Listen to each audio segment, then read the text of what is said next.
First Trust G6 is proudly brought to you by First Trust Savings and Loans, the ideal way of banking.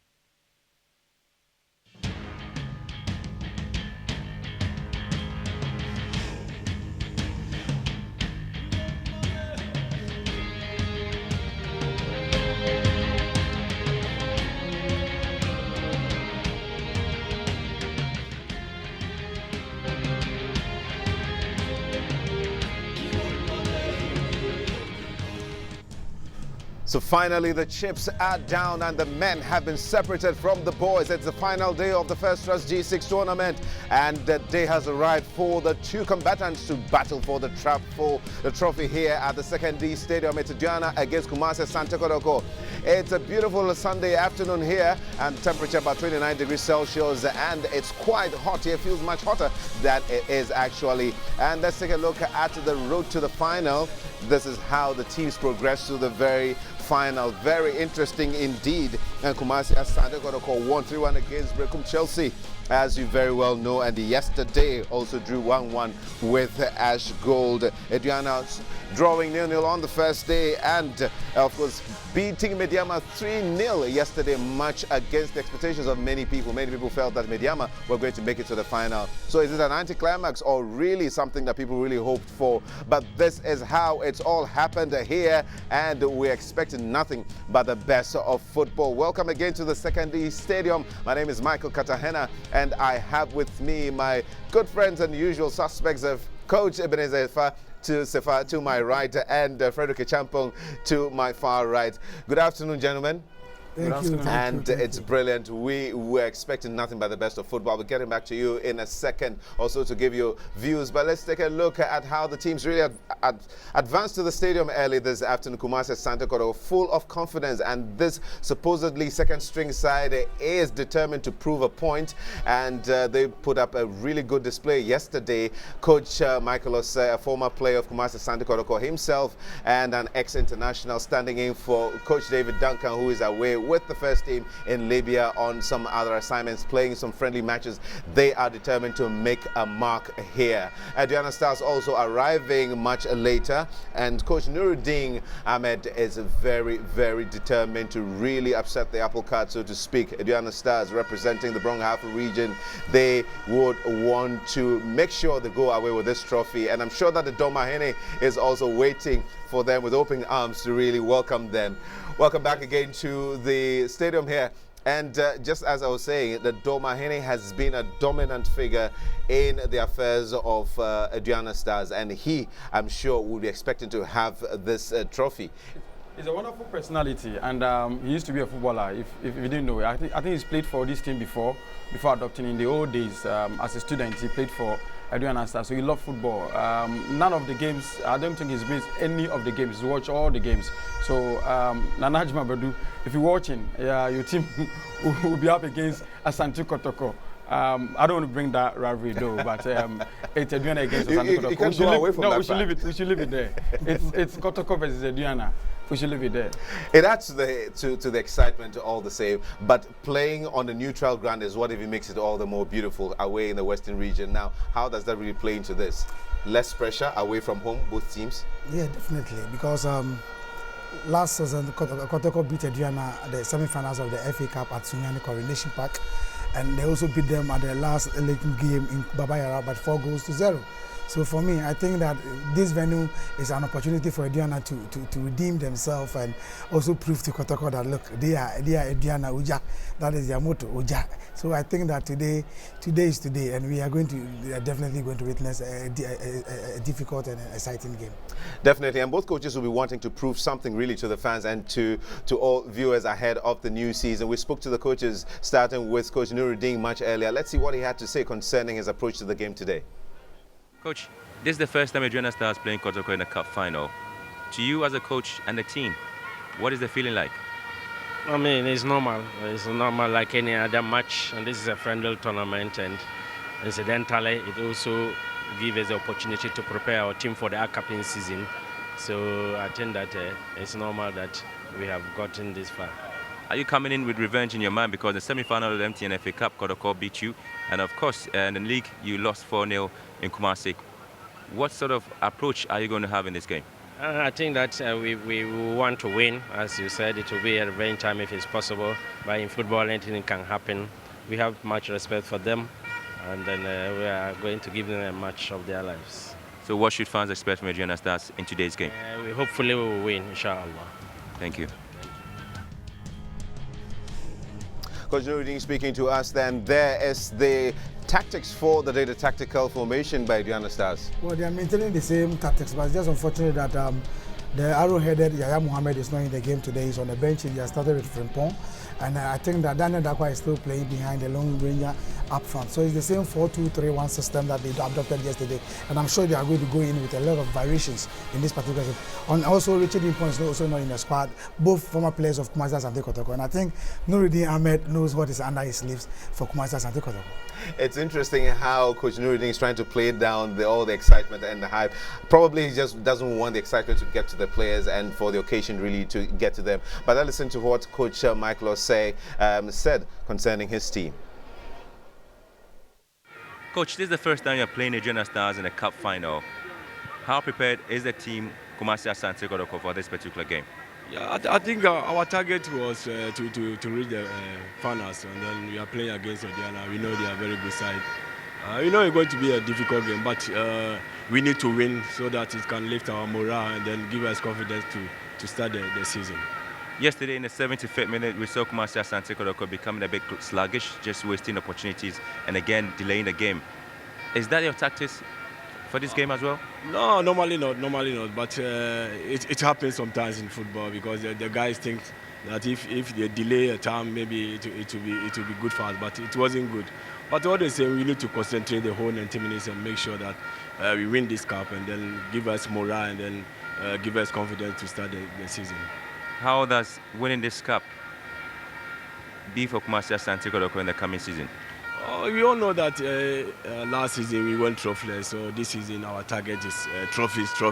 So I believe we have to go into this game with determination, commitment, and make sure that we tactically we play a very disciplined game and win this game. So I really have confidence in the team because they did well yesterday.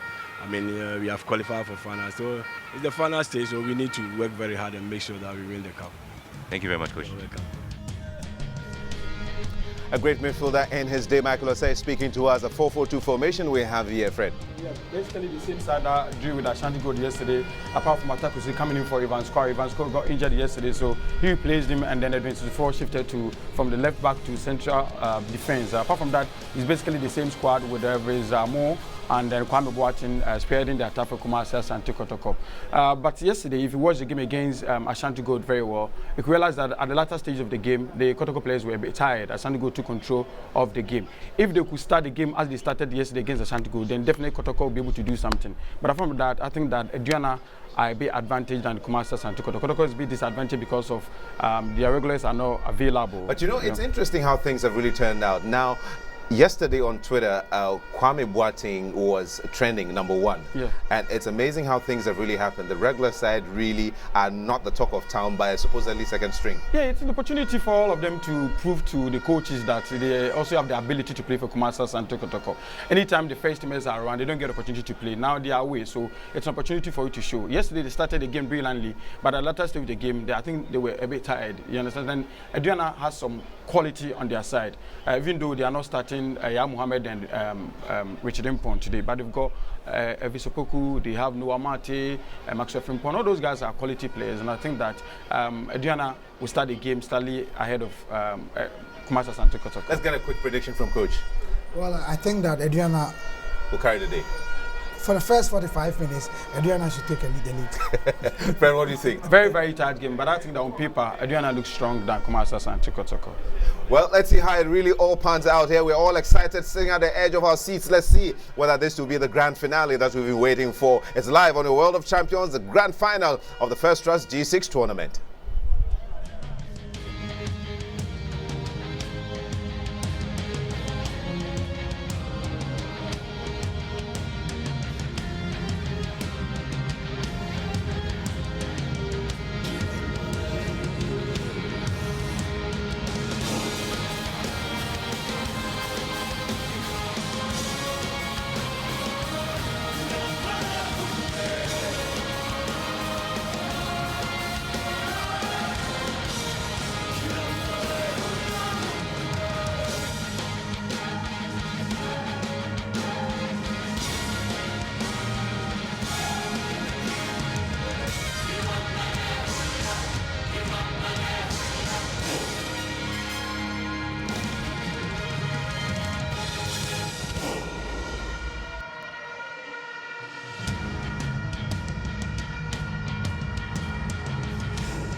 It's potentially a compelling final which will provide a fresh winner for the year 2016 on a fresh afternoon. Of course, some fans have already been thrilled with some fresh football played at the Sipon Stadium. Welcome once again to the final game of the first round G6 tournament. And of course, you're having two teams, obviously, who have played so well coming to the final here. There's going to be Aduana Vs Kotoko and Aduana Stars. So after all the joy, the hope, and the expectation, of course, two teams were left. Now it's been a mini tournament with a lot of shocks. Some clubs not able to negotiate with the power brokers. And so they're coming into this game with some bit of enthusiasm, looking forward to the start of the Premier League. And that's exactly what the fans are also looking ahead to have. It's been somewhat of a difficult moment, anxious moment for them perhaps, waiting to have the Ghana Premier League starting. So this afternoon is all about who picks up the fresh trophy for the fresh year, everyone. That's what we'll be asking, in 90 minutes and more. We'll be seeing if it's possible Kotoko can neck it, or it's going to be Aduana Stars, since 2010 when they lifted the league trophy. They've not been able to win medals, so we hope to see if it's going to be Kotoko or Aduana Stars. The better team definitely will be lifting that trophy. Well, that's the first time both clubs are meeting in the cup final, in the semi-finals of the MTN FA Cup. Back in Sunyani, Kumasi Asante Kotoko beat them by 3-1 to progress to the final, where they eventually lost to Mijema SC here at the Sipon Stadium. They've had lots of rivalries between the two sides. The start of the 2014-2015 season, Aduana Stars beat Kumasi Asante Kotoko by a goal to nil. And that's Nuruddin also looking ahead to an incredible start of this particular game and perhaps pick up the trophy. It remains to be seen if Kumasi Asante Kotoko, having most of their top players out of the country in a friendly tour in Libya. They obviously are presenting a side that, interestingly, drew 1-1 with Ash Gold yesterday. Much of the talking points were how Aduana Stars will be able to deal with the setup of Kumasi Asante Kotoko. 3 changes have been made so far by Aduana Stars. Ya Mohammed is not starting. Mark Frimpong starts ahead of him. You're not really going to have the likes of Richard Frimpong today. Isaac Kamwako is starting. And of course, there you can talk about Aduana Stars also trying as much as possible to have Anochibedu starting, the former BA United player. And Wahab Adams is now on the bench. For me, this is the future of Ghana football centre-back. Anochibedu and Yakubu Mohamed, playing at the back, gives me a lot, of joy, because yes, these are two former Ghana under 20 players. Both of them were part of the team, but then failed, to qualify, failed to join the team, for the World Cup in New Zealand. That was last year. So you definitely are looking ahead to an incredible start, maybe, for the Premier League. Kumasi Asante Kotoko maintaining the same team that played against Ash Gold, except that Ivan Spam, who picked up a knock early in the game and was replaced by Atakusi. So Atakusi today is starting as a right back, Samuel Tre on the left back there, and Tufo Frimpong and Ohini Brenya at the back. Sodogo in number 11 shirt will be seeking to prove his mettle. He didn't really impress me yesterday. Halifa Sodogo, the Burkina. Well, there'll be a lot of compact game played today. Aduana Stars very much disciplined, and so they really had to play it really tough against Mijema SC, who had to rest about 9 of their players.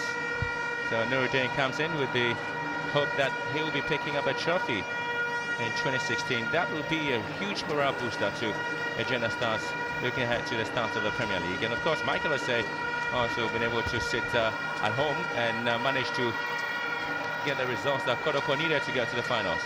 It's understandable. He's used to this pressure. He was, on the touchline when he won the FA Cup for Kumasi Asante Kotoko in 2013. Didi Dramani was away. He led the team to, win that contest.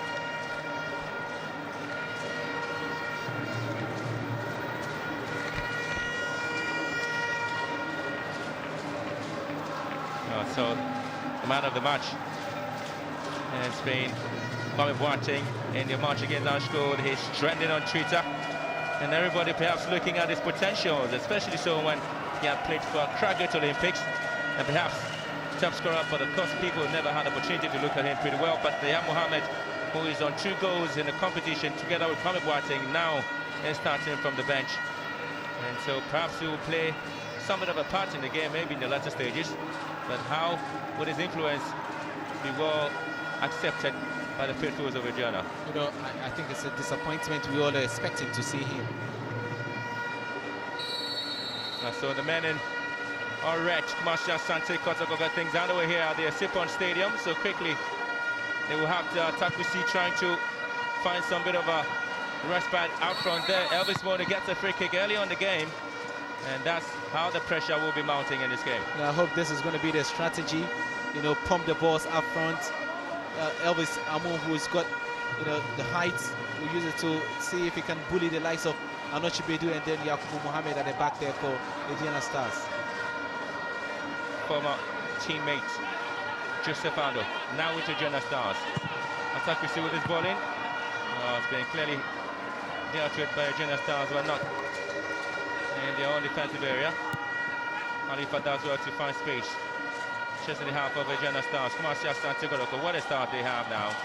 Well, that will be another chance. Well, Kwame Boateng just in there to nick home the ball, but of course, it's Saka. He obviously had to prevent him from causing any damage there. You know, Saka delayed a little bit. You know, so many free players, you know, just around the 18 there. Look at the ball bounce on the turf. Saka couldn't get a blast, and I think it was... Oh, rather the ball came off the chest of Kwame Boateng. You know, Saka trying to play, it could have been a, you know, easy goal deflection and then into the net. That was risky defending there from Ghana's best defender. I think by far he's the best defender in the Premier League season after season. Yes, he's been scoring goals alongside his defensive duties. Bit of a shaky start now for Aduana. Khalifa Sorogo. And he's always looking ahead to the run of Kwame Boateng.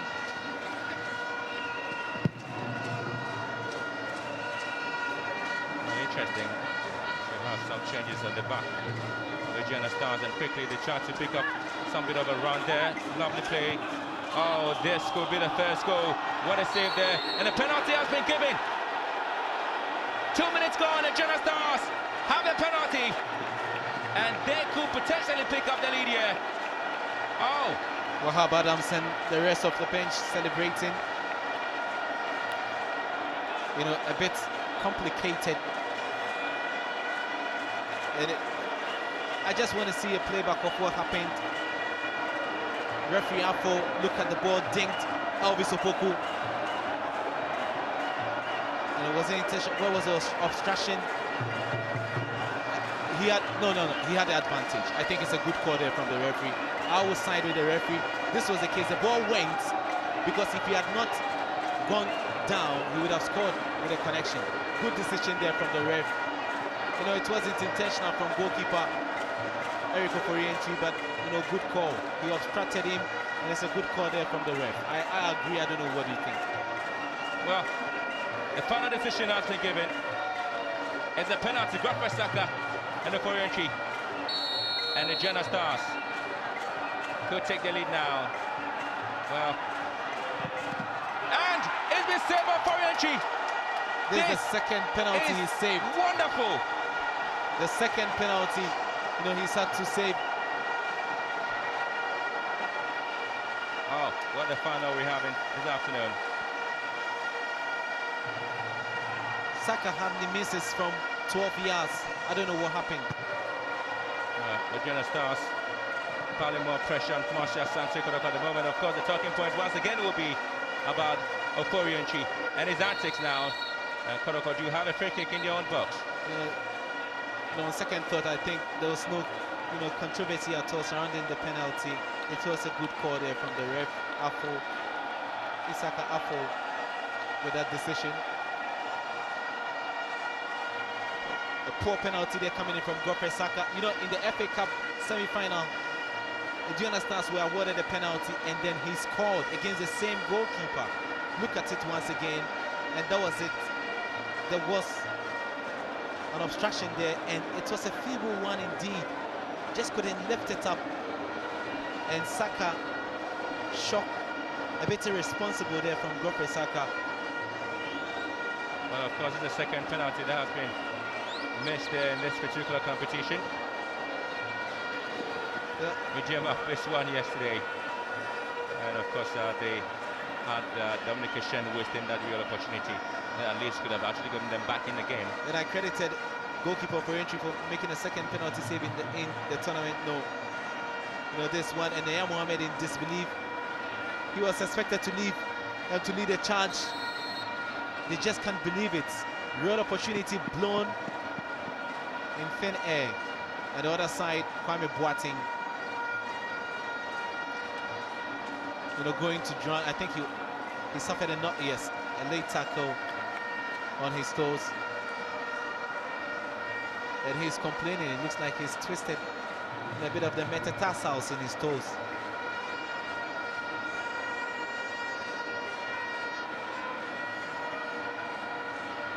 And Godfrey Saka knows it, that he's failed his team.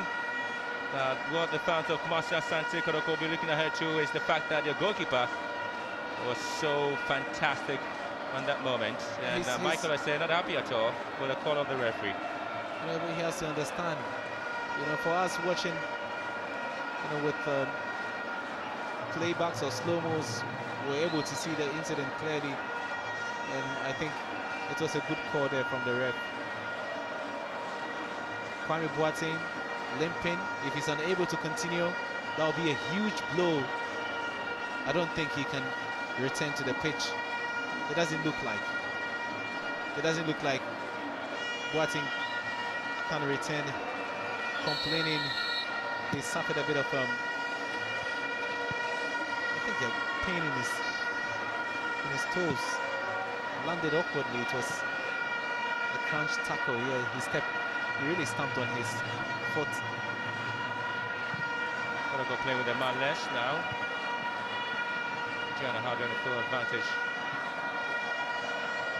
Apparently they try to get the ball slipping through the area of Agenda Stars. Kumasi Asante Kotoko halfway the area of Agenda Stars. This is Elmo in the box with some antics now. And eventually gets the ball out of play. That is likely to get the sympathy of the referee for a corner kick to Kumasi Asante Kotoko. He won it. It looks like the final ball came off the foot. Well, Kumasi Asante Kotoko and the Agenda Stars have played as many as 13 matches. The Agenda Stars winning 4, also drawing 4 of it, and of course Kumasi Asante Kotoko winning 5. Meanwhile, there's a bit of an injury scare now to Agenda Stars, and they obviously will be waiting to know what exactly happened to the top man, Maxwell Frimpong. He's expected to lead the attack this afternoon in the absence of the Rasta head man who's on the bench, and Amadou, there's a man who's trusted the goal scoring responsibilities in his hands. And Nuruddin Amadou watching on. If his man is unable to continue, that would be a big blow with Yahya Mohammed on the bench. Okay, so if Kwame Boateng was trending on Twitter, I'm sure by now somebody is trending with one. Who's that? Maybe Eric for entry will be trending, for his sake. So Alifa's corner kick. Kotoko coming in strongly, but the Agenda Stars would have to get the free kick halfway their own area. Getting out of trouble, increasing the pressure on them. Talking about the team sheet, then there's still no Richard Impong, former Kotoko player, in the starting lineup. Yesterday he did start. Also Wahab Adams is not there. He's on the bench. He started yesterday. Elvis Samu goes down easily. And the Agenda Stars winning possession. Kumasi Asante Kotoko do have Elvis Samu on the turf there. Meantime, there's a little physical play in this game. Yakub Mohammed was brought down, but there was a Kotoko player who had gone down, before that. And it's Elvis Samu. I think he's visiting the canvas, too many times. This was it. I don't think he made most of it. completely dramatized. The referee spotted it correctly, and then an aggressive charge there from Halifa Sodogo. Now there's a great confrontation in football. Of course, it's happening live at the Supon Stadium. 10 minutes already gone. The Junior Stars having missed a glorious opportunity. That was a penalty given to them and was fluffed there by Godfred Saka. But that was a brilliant save again from Eric Okorienchi. Well, in a league match played at the Accra Sports Stadium, Kumasi Asante Kotoko also had Okorienchi saving a penalty like that. Elvis Samu will be treated on the foul line. Saka. Somewhat here. Ojopoku Pursuers. The Junior Stars looking lively at the moment. And a lovely ball, which of course eventually had to be wasted there. You know, I don't think it was the best of services. You know, just massing up front. The Junior Stars running out of ideas. Daniel Dakwa should have done better. He scored a beautiful goal. That was the clincher, the third goal against Mediama Sporting Club yesterday. A lot expected from him with his experience.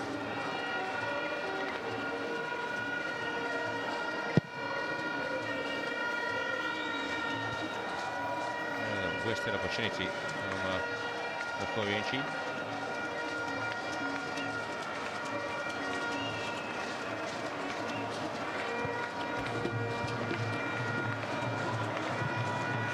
Trying to go with the long balls and finally getting things done right, but of course the flag is already up here, and of course he knows it himself that he's committed this one, Sam Adams.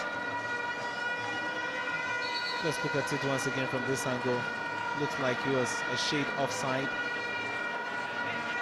Very, very quick off his mark. Sam Adams against Mediama, he started from the bench. Today he gets to start. And he's the man replacing Richard Impong. So Aduana Stars have got a stronger bench with the likes of Yaya Mohammed, Richard Impong, all there with Wahab Adams also on the bench. And then a new signing, Samson Buampong, in the number 10 jersey. He's known as the Doma Messi, also on the bench. First time both clubs are meeting the cup final. And Kumasi Asante Kotoko haven't really been lucky at the Supon Stadium, especially so when he had to do with the FA Cup final match that was played here and they lost to Mediama SC. And this is the second time they're playing a cup final here. Daniel Dakwa. Godfred Saka. Okorienchi's already committed, but of course he gets the support of the referee here.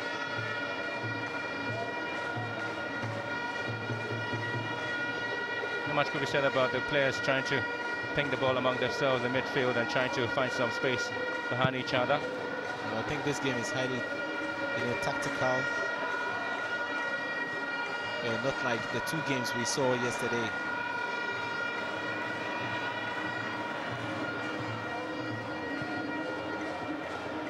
Before Frimpong.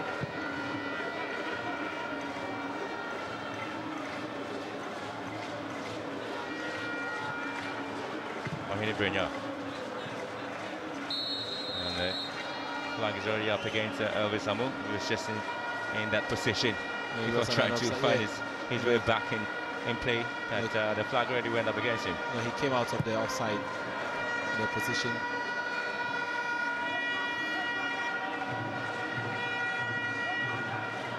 Oh, neatly done.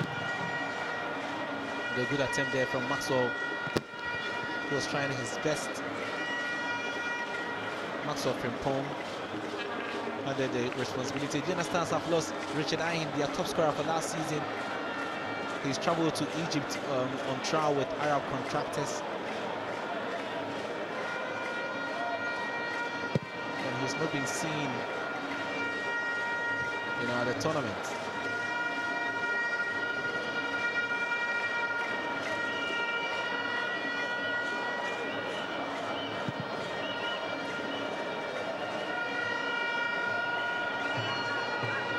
Aduana Stars had most clean sheets in the league last season, 15 games played, and are yet to concede a goal in the G6 tournament. They won 3-0 emphatically against Midiyama FC. Kumasi Asante Kotoko have scored 4 goals and conceded 1. And that was a drawn game against Ash Gold. And this man is really working things out for Kotoko. And of course, Nuruddin also playing his role for Aduana Stars. Well, Nuruddin has got a rich history with King Faisal, Wow Stars. Now with Aduana Stars. Last season he was on the bench, he was contracted late. But this time around, he's been handed full responsibility and taking charge.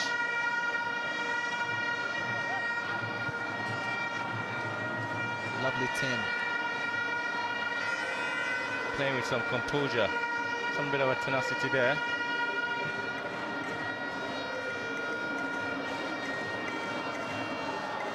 Service Menu. That's well to find Oliver wide out there, trying to cut in on his favorite left, Kojo Poku.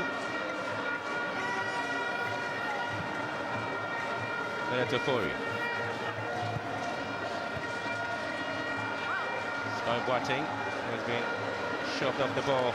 And a brilliant defensive play there by Aduana Stars, and just doing exactly what they need to do. Yakubu Mohammed. Oh, that's why he won the best player yesterday in the win against Midiyama, former Ghana under 17 Tema Youth. Went on trial with FC Dnipro some time back.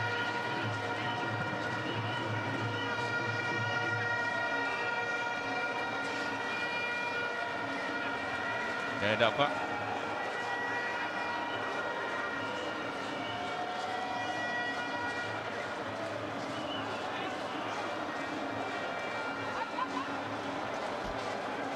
I don't know what Elvis or Kotoko was trying to do with the ball, but he had set up. Are you waiting for it?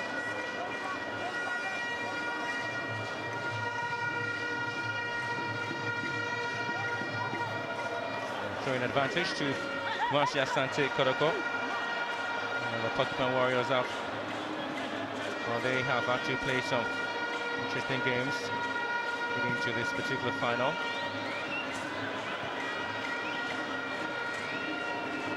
Yacoub does well to find Khalifa. Shunts around with the ball on the right hand side, and of course you have him also wasting the opportunity, but so far nothing exciting apart from the penalty that was missed there. We yet to see any piece of brilliance from both sides.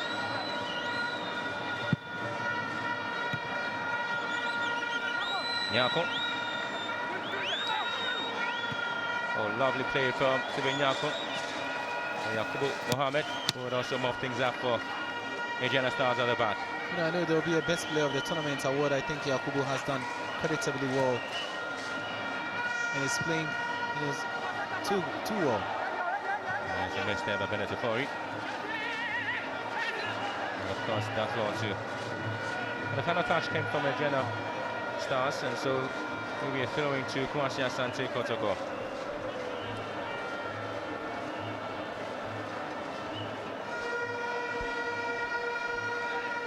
The clubs had 4 points each in their group before making it to the final. Well, that's a chance. Kwame Boateng, and this could be it. Ball blocked. Oh, it's really becoming an interesting play from both sides. The Aduana Stars now escaping from their own defensive area. Kumasi Asante Kotoko, Stephen Nyanko, shit from behind, gets a penalty. A free kick. You know, good play there from Kotoko, maintaining the pressure, not taking their eyes off the ball at all. And Sam Adams, it was deliberate, and just puts his leg, you know, in the path of Stephen Nyako. It looks deliberate. And it's a free kick. We've seen free kicks being awarded size in this tournament, and nobody has been able to take full advantage. Yupoku with his unproductive free kick. Well, players have not really had the opportunity to utilize the set pieces that have been presented to them. Ash Gold missed lots of it. Shares on the edge of the box for Kumasi Asante Kotoko, and of course they were actually able to pick up to the point.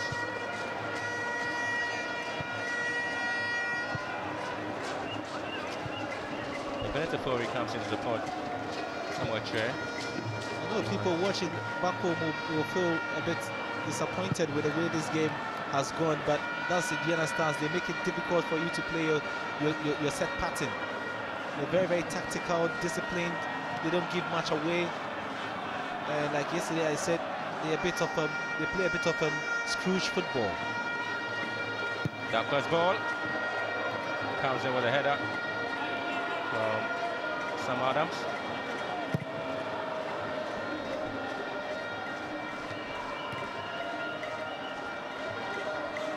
Takushi.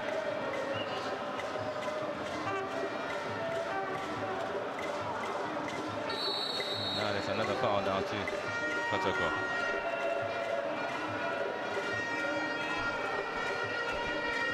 Yesterday, Steven Yako was the unsung hero for Kotoko. Today, he's doing same, but Kojoboku is not pulling up, and that's making midfield a bit open. Kotoko doing well to win back possession. Another ball sent in again, and just overhit that one. Benito Fori can get to the ball, and Prophet Saka and his men will work things out the back. Mentioned Prophet Saka, Daniel Dakwa, Seto Pare. These are players who played for more than 5 seasons for the club. And once again, Mr. No Nonsense Man, Isaka Afo, will flash the first yellow card of this game. Is Samoche, the right back of Kotoko, being booked.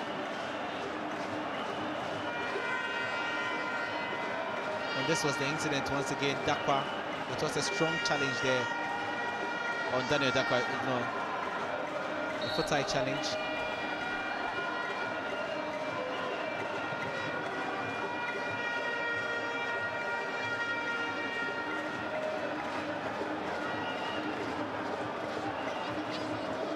Marcia Sante Kotoko have won only one of their last 4 finals. 2011 and the FC beat them to the MTN Cup. Mijema FC the same. And eventually they had to redeem themselves by beating Intalas by 2-1. And then lost the year to Mijema FC, the same tournament. And this is a novelty J6 Invitational tournament. And so you have the Aduana Stars. Oh, lovely play. And they have a corner kick. Maxwell could have done better on that occasion. He turned his man inside out, but he was so in a rush, to unleash a shot there. He should have taken time and then stepped up and moved forward a little bit before planting it. He was very, very quick, and that's what resulted in a deflection. Corner kick just pounced almost everybody in the box. We were just waiting to pounce on it. They just needed contact. Well, the Aduana Stars are not playing with that intensity that, of course, they exhibited when they played against Mijema. And that's a corner kick again from Godfred Saka. Yeah, once again, the goalkeeper missed it. It could have been costly, but Frimpong was not at the far side. Godfred Saka. This will be his 2nd season at the Aduana Stars. Alipa given the opportunity. There was a lot of run in the box. And the Aduana Stars will quickly want to keep things going. Marcia Sante Kotoko would have to concede a free kick. And again, that was a very poor display there from Halifa Sirogo, because then he was trying to cut into again to his left, where there was a lot of run on the right side. He could have just found Atakusi rushing in, but he decided to choose the wrong option, and in that process giving the ball away. And a free kick now for Aduana Stars, which has been taken. Kotoko doing so well to win that possession on Hinibrenya. This is Halifa again. I like their recovery. Kotoko, anytime they lose the ball, they regroup and then quickly they pick the ball away. Well, Halifa really has not been able to push Norman forward. He's always been able to hold on to possession in a bit of a slowing the game down.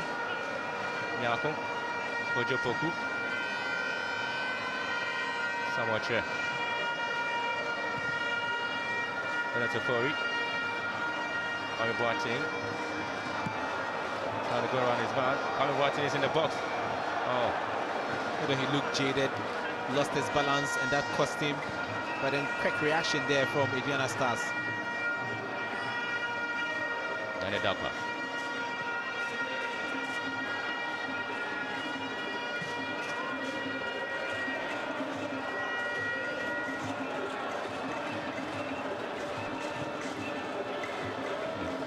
final ball to the box has been wasted.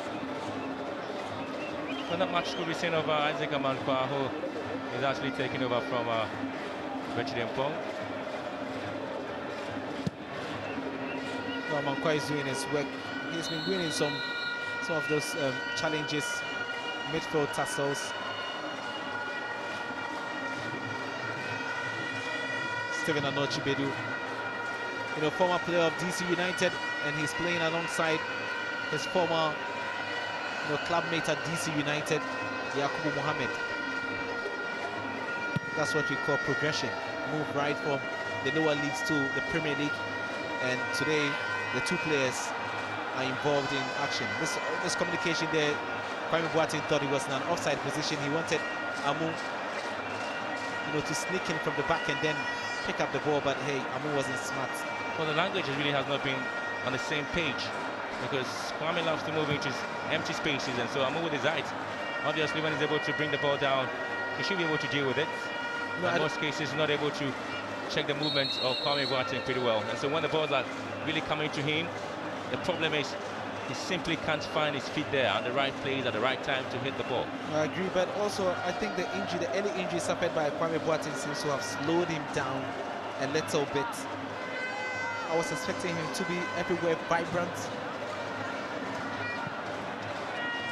and then moving around, but he's not been able to do that.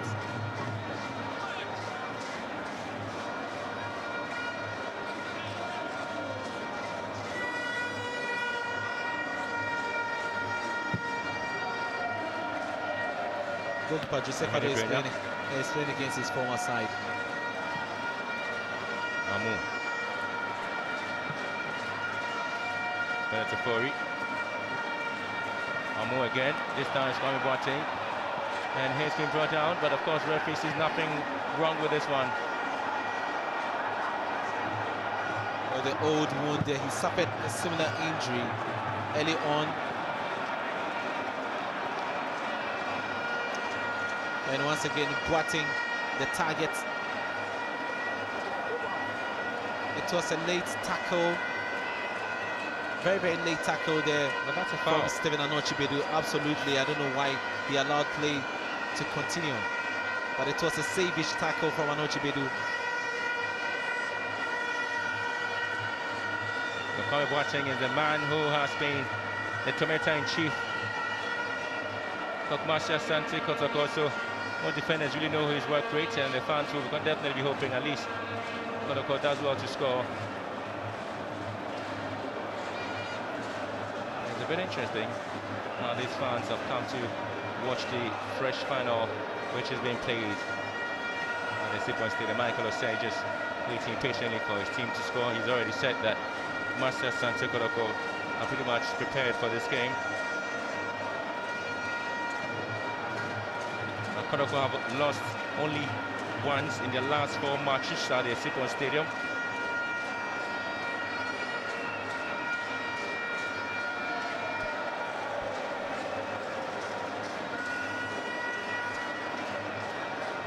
So we'll stop here for this game. So definitely the teams playing this particular final will be hoping at least it goes the way they want it. It serves as a huge test for their preparation to the Premier League start. And some of them is a matter of showing exactly what the Premier League season will be like. Well, it's giving most of them a fair idea, especially for Yakubu Mohammed, who is about to play in his first season. It's giving a fair idea.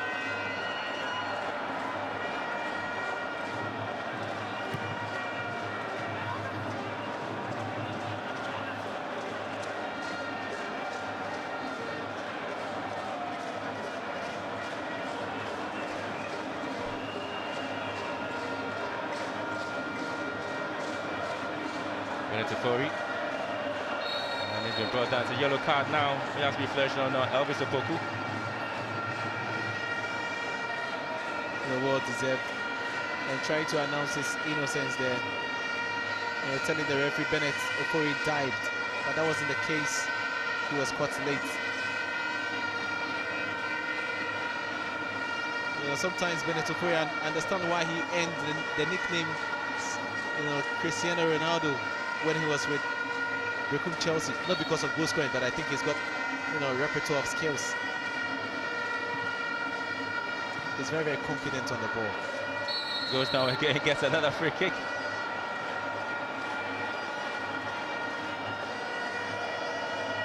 "30 minutes already gone here at the Sipon Stadium. Still barren here. It doesn't look like a goal will come from anywhere. What happens if no goal is scored? If Saka had converted that early penalty on 4 minutes, it would have been a different story. Maybe that would have rattled Kotoko's cage and they would have come out all gun blazing. Free kick in there, right away by Abdul Mohamed. Look at Saka. And Maxwell watching is there. Goalkeeper just able to play it out there for a throwing.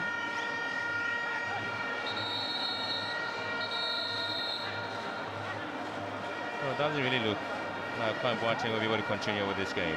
It doesn't look like. I said when that early tackle came, it slowed him down a little bit, his charge, and his nodding. I don't think he can continue. Well, that's a huge blow to Kumasi Asante Kotoko. The Jena Stars really have been able to take out their man who was supposed to help them.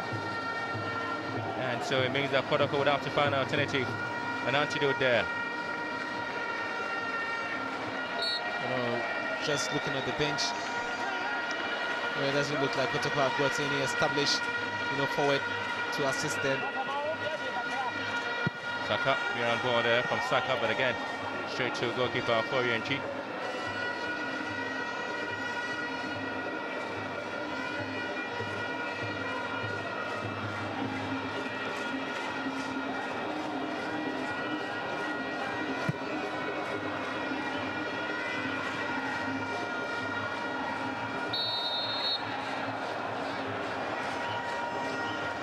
Lots of fouls being committed.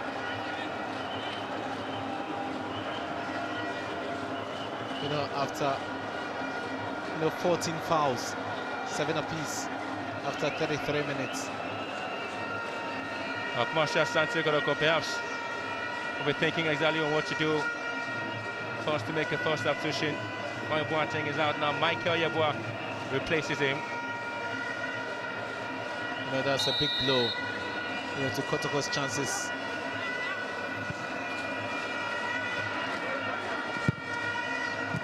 Ball cleared. Poku.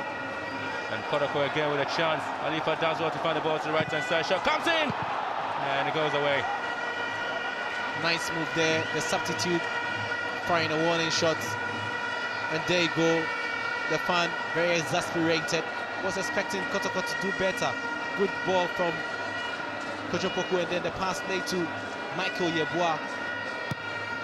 But once again, it's about the technique of target.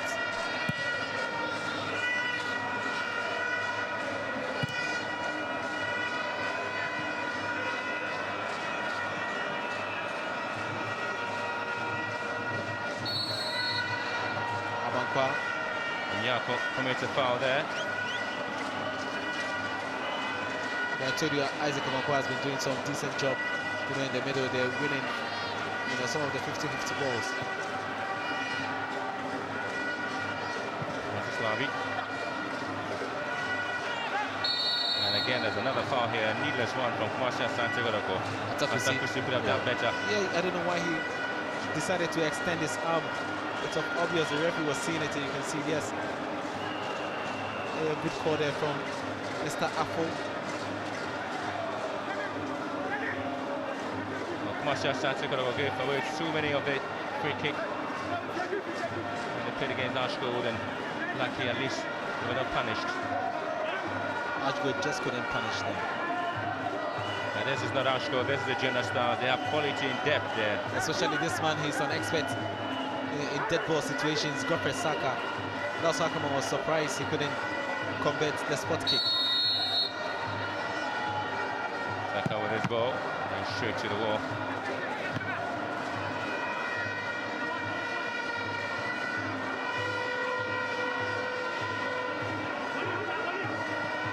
And again, that's a 4-1 again for Saka.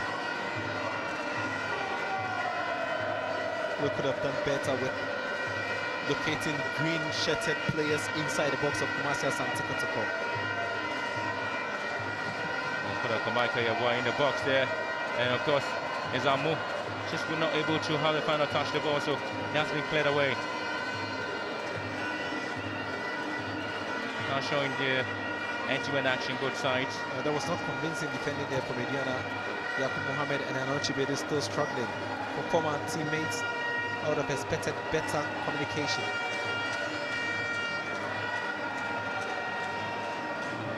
Aduana Star made a lot of history in 2010 when they qualified to the Premier League and were able to win the cup for the first season.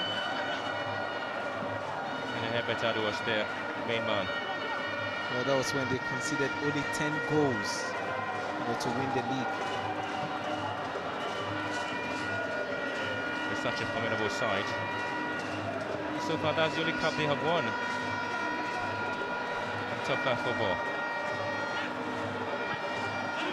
Oh, another poor. football, yeah. No, that was too poor from Maxwell Frimpong.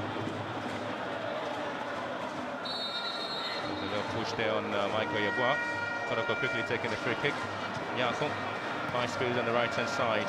It's Kumasi Asante Kotoko. Benito Fori drags the ball backwards to the right-hand side. Takusi there. Again, lifting one up here.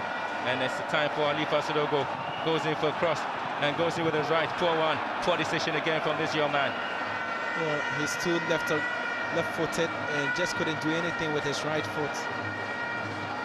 That resulted in that poor connection on the rebound. Samuel Che. And again, also trying to go with some bit of antics there. We're yet to see raw quality in this final.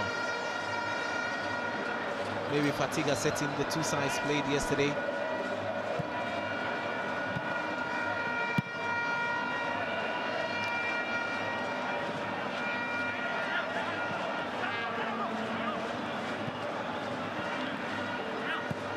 Switched up play there. Hanifa moves to the right.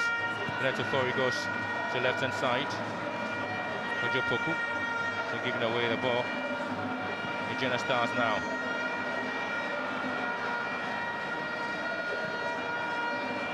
Kojo Poku has been brought down.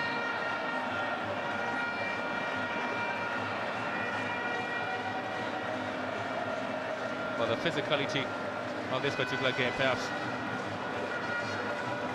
will be having a toll on these players. You know, it's high time France. Daniel Dafa had lost the ball completely.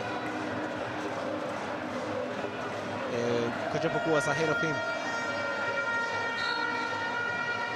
These are some of the tackles, crunching ones, and this one.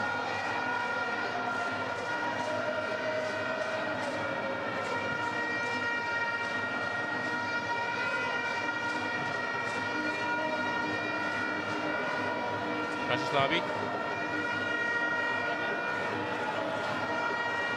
And calmly collected there by Ofori-Enchi. Maxwell Frimpong leading the lines, but it looks like the scoreline should remain the same and there is no clear-cut opening. Then Nuruddin Amadou will be forced to unleash his men, his key men. Yaya Mohammed on the bench, and also they have Richard Mpong all waiting. 2 players on 2 goals in the G6 tournament. Yaya Mohammed, Kwame Boateng. Yaya Mohammed did not start. He's on the bench. Kwame Boateng started. He's been replaced. So who gets to walk home with the Goal King Award?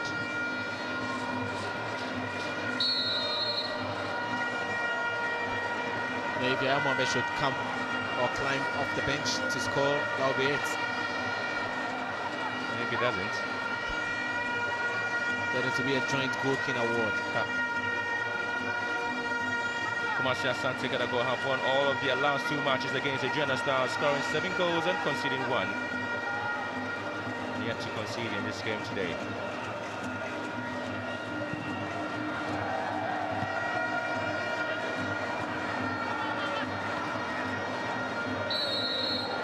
Another struggle for the ball there. The game being over the physical.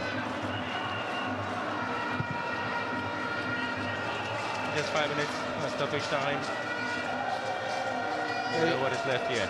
You might not be enjoying this final, but that's is the sense, right? It's a final. It's supposed to be cagey, uncompromising.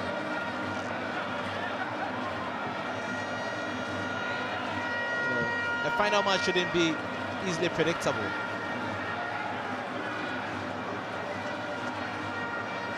There is a Poku.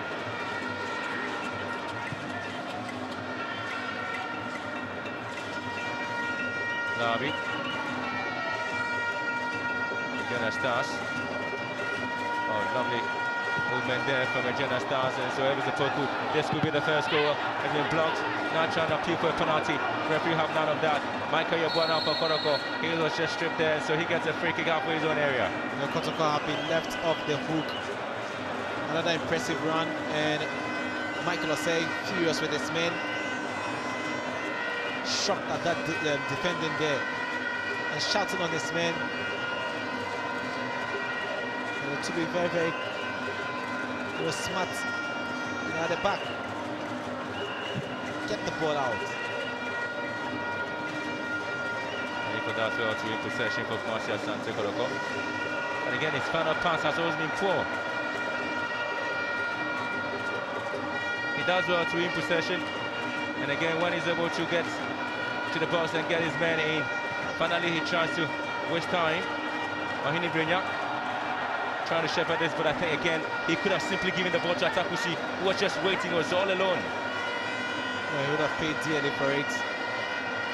With a sort of pressure that was coming in, he was lucky to have had goalkeeper been there, and then Sam Adams.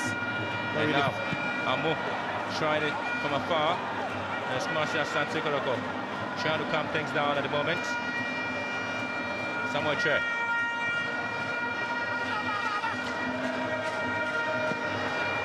Neatly down here. Good play from Anochibedu. That's what I know him, to be possessing. His ability to cut out play and take the ball away from strikers.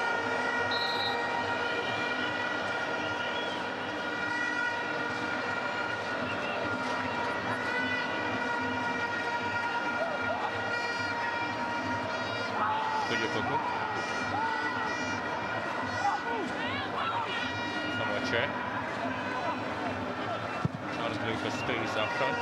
Atakusi is one there. Get a corner kick. Marcia Sante Kotoko. Well, Francis Labi just didn't want to take anything for granted and decided to head it out. Just last season, this man was imposed for the man in red, and now he's imposed for the man in green.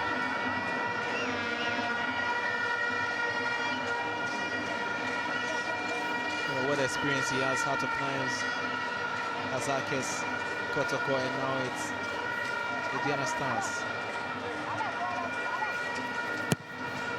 Corner kick, 30!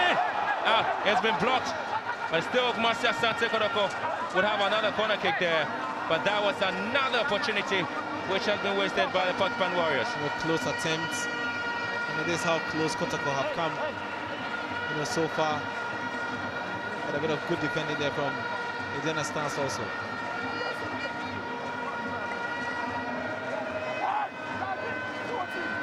We have a minute plus added on time in this final at the Esipon Stadium. Khalifa Sorogo from Burkina Faso is the one to pick up this corner kick again. He slips in the process. It looks a bit of a weak player trying to find some bit of support, but Marcia Sante Kotoko again on the left, and he goes down. Free kick just on the edge of the box there. Professor Saka trying to demonstrate to the referee that, hey, I caught the ball, I didn't get the man. You know, he hotly contested because, you know, it was a case of him getting the ball. And Halifa Sudogo, look at it once again.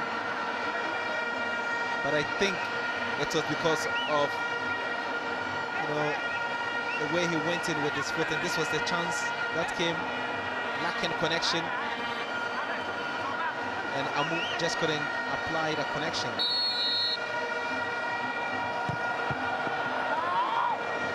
Another free kick wasted.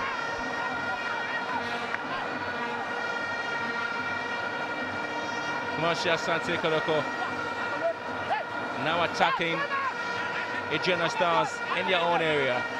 But with the chances presented to them, they have not been able to utilize it. And of course, the major issue here has to do with how well can this man send the ball in. Well, this time he's able to get it right. Oh, what a header there it was from Tifo Frimpong. But eventually, his former teammate was there. Just look at that. With the ball, he was simply unmarked. You know, bounced on the turf. And it was a good catch there from Joseph Adu.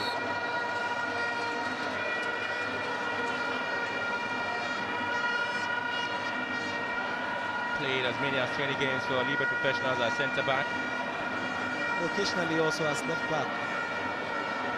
For Kotoko now, I think he's the regular left-back for Kumasi Asante Kotoko. That's for the first team.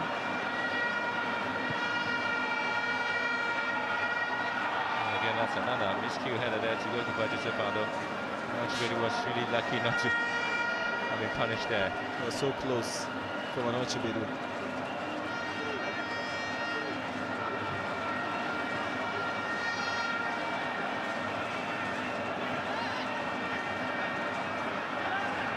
They're beating Aduana Stars on the left-hand side, trying to touch and show well.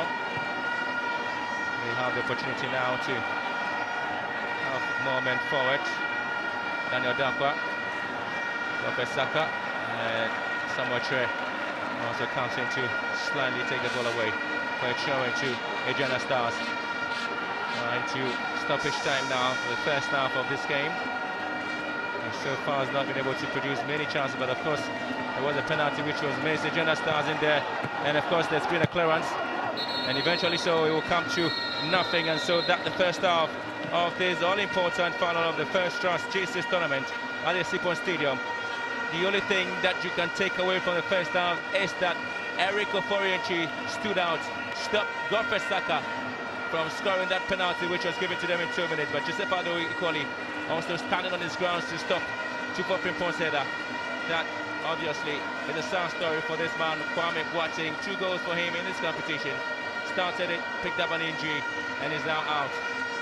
Coming in for the second half of this game, half-time score, Aduana Stars 0, Kumasi Asante Kotoko 0.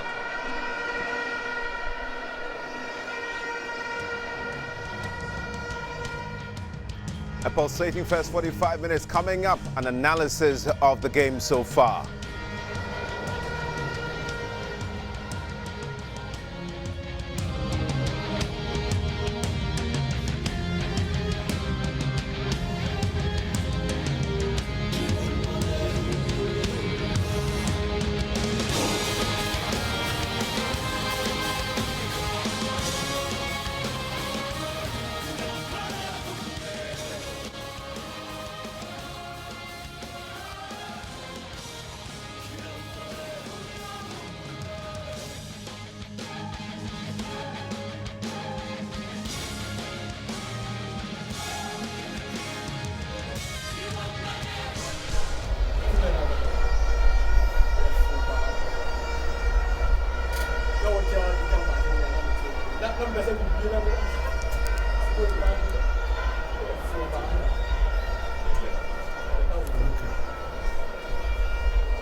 So it's 45 minutes of action and no goals to show for all the efforts by both teams. What is really happening? I'll be finding out what the verdict is from my panelists. What are you seeing also on the silver screen? Let's see how it really all goes here. But to you, Coach, it's been a 45 minutes characterized by too many infringements and stoppages and probably affecting the flow. Yes, of course. I think that both teams are being too physical and trying to overtake the opponent or the colleague is very difficult for both sides, especially in the middle. They are each team trying to take control of the midfield. That's where has been the difficult, and the tackles have been coming so difficult for both teams.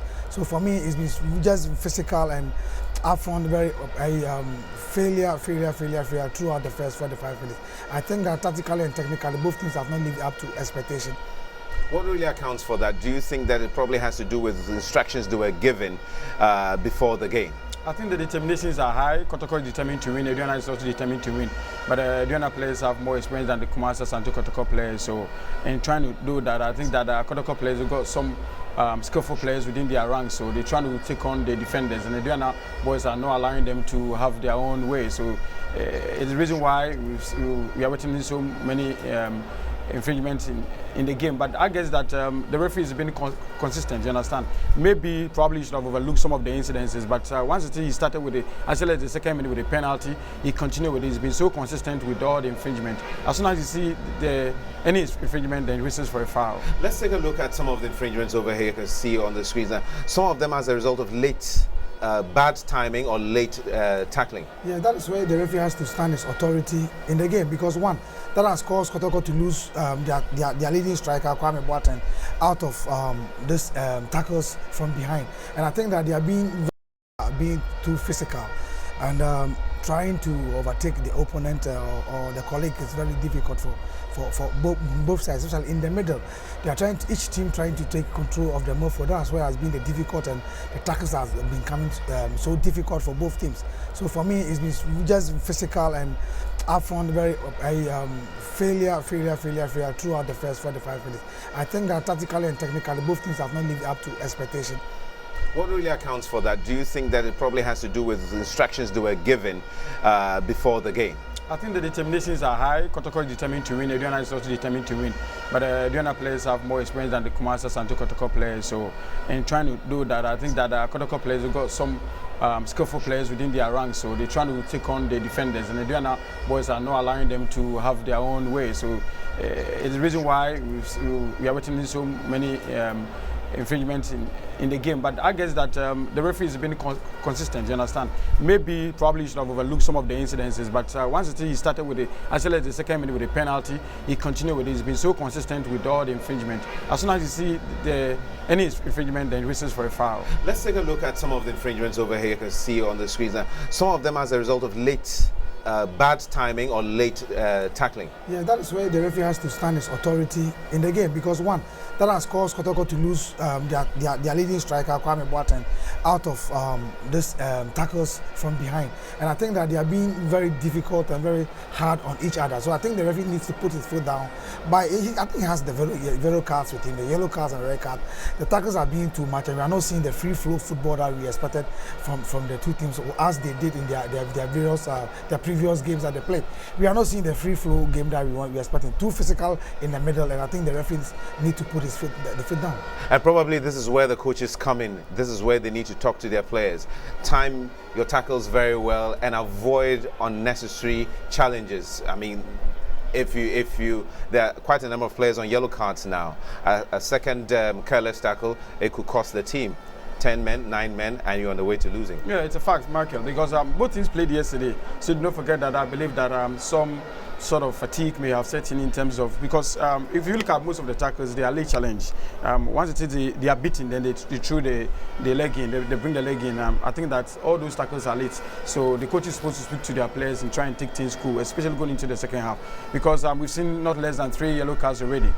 So if you continue with more tackles, probably it's end up with red card and and then you'll be a man down. And because this game is very, very tight, because final, nobody wants to lose. It's the reason why both teams are determined. So it's very, very tight. If you lose a man, it will go against you. Definitely, and that could mar the beauty of the game. But talking about tackles, let's see the tackle that led to the penalty that unfortunately was scuffed by no less a person than Godfred Saka. Now the ball was played in here, beat the goalkeeper, a late tackle. Yeah, it's a late tackle, but I think that the player had the ball first. The goalkeeper came in very late. It is a penalty, and I think that the referee was right at that spot by taking that penalty. And at the moment, Aduana started jubilating, celebrating already. Yeah, because they thought that anytime they have penalty and they go for Saka, it's about 70-80% goal. You understand? 70-80% chance of scoring. I mean, 7-8 out of 10 go for Saka will get it. But you see, if you take a second look of the challenge there, it's 50-50. Okay. Because first of all, the goalkeeper had the ball. He had the ball. His ultimate aim is to save the ball. The player had the ball, he kicked the ball, and the goalkeeper saved the ball. And after saving the ball went out of his hand and hit the player. So the player came in. So the referee could have overlooked that. So the player took advantage of the momentum of the goalkeeper. There was no way he could have avoided because he saw the goalkeeper already down. He went for it, and then the referee bought into it. Because the referee could have overlooked that, honestly, because the goalkeeper came for the ball, and he had the ball. He had the ball, but he punched the ball into the oncoming player, and the ball hit the player and then went to chance. I believe that it should have been goal kick. Well, the players are always trying to be intelligent and being smart. They're beating the referees on that occasion. Sometimes it's very difficult for the referees to really see those things. There was a clear contact in the box. If he had not fouled the player, it could have possibly ended kicking the ball or getting the ball into the net. As much as he had the goalkeeper had the ball, yes, he had the ball, but he couldn't hold the ball firmly in his hands, and he left the ball to hit the striker, on-rushing striker, when he had an advantage. So there was a very big contact. Well, it's the discretion of the referee, but I think that is a penalty. For contact, there's no doubt about that there was contact. But what I'm saying here is that the goalkeeper went in to save the ball, and then he had the ball. He punched the ball into the oncoming player. So after punching the ball, the player was also coming. So he bumped into the goalkeeper. I think that, yeah, it's 50-50. No way the goalkeeper could avoid the oncoming player. Once he's taken. But I think that the referee could have overlooked that, especially with the time the incidents happened. It's about early as the second or third minute. He should allow the game to flow. And that resulted in the many instances we saw, because you ought to be consistent. Once you took that infringement, you have to be consistent. All right, let's take a look at the penalty that you talked about. Godfred Saka is the usual person who takes the penalties, very confident, but on that occasion, I don't know what happened. Probably the occasion got to him. I think that credit should go to goalkeeper for re-entry because he's been with confidence from yesterday's game. I think that he's full of confidence because Godfred Saka actually took the penalty well, but the goalkeeper judged very well. He gambled that he dived to his left, and Godfred Saka also sent the ball there. There's always this thing about penalty taking. Yeah. Does the player always look at the movement of the goalkeeper before he shoots, or he just take a direction and hit it with force? I think that is a decision by the player who's taking the kick. You watch Godfred Saka's move. He should have watched the ball, watched the goalkeeper. Before even getting to the ball, he should have watched the goalkeeper again, because the goalkeeper moved. He moved to the direction where he thought the ball would be going, and he had it right. So the decision of the goalkeeper was excellent. So I give credit to the goalkeeper, but Godfred Saka should have thought twice, because he knew you were placing the ball here. You change your direction, your movement. So the goalkeeper read his movement and he had it. So I think I give credit to the goalkeeper by reading Godfred Saka. Fantastic. So let's see the summary of the first half in terms of statistics, as it's really gone in the first 45 minutes. Nothing much to really show for all the efforts by both teams. Aduana Stars with 4 attempts on goal and just 1 on target. For Asante Kotoko, 2 goal attempts and 1 on target. Now let's take a look at the action areas. Interestingly, a lot of the action has been in the defense of Aduana, so it gives us a certain story or pattern. Yeah, I think that today Aduana is missing the services of Yahya Mohammed and Richard Impon because anytime they send the ball up front, they're not able to handle the ball very well, and the Kotoko defense will take over the ball. I guess that if Aduana want to get something out of this game, they probably have to introduce Yahya Mohammed and then Richard Impon.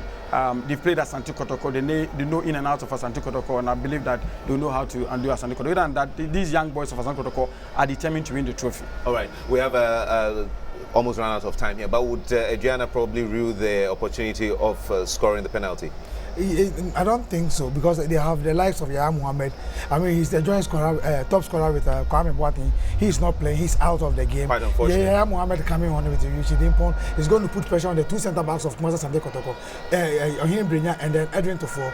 They've done so well. Maybe it is the tactical plan of Coach Ahmed Nuruddin, because he wanted to use these young chaps to put pressure on the two centre backs, so he can bring in the inexperienced Yahya Mohammed and Richie Dimpon to finish the game. Let's see what happens in the second half. I'm sure that Nuruddin would be making his notes. But coming up is the second half of this final here at the Secondary Stadium.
First Trust G6 is proudly brought to you by First Trust Savings and Loans, the ideal way of banking.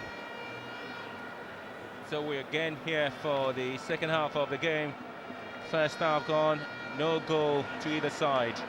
And of course, the only way you can look at it is for Godfrey Saka's penalty miss. After just 4 minutes, and Regina starts to get things underway here. Still trying to pick their third silverware in over 6 years. She's after picking up the Premier League title in 2010. They've really not come close to winning any cup. And there's the pre-season cup. They'll be looking ahead to winning, and they're doing so against one of their rivals in the league, Marcia Sante Kotoko. Exactly so. Last season, Kotoko ended the campaign without a silverware, missed out on the league title, and then there was the FA Cup final where they lost to Mediema here. And the flag is already up against Elvis Amu.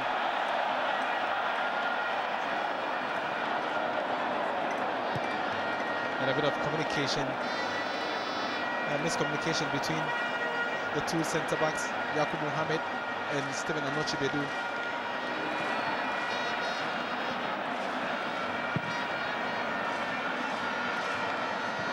We don't see much of the high-pressing game Regina Stars put themselves through against Mediema FC. And again, that's another way of losing possession, but Kotoko does well to recover quickly. Benito Fori, Atakushi on the right-hand side. Michael Yabua goes around his mark. Michael Yabua tracks the ball backwards again. Spurs play to the middle. Kojo Poku.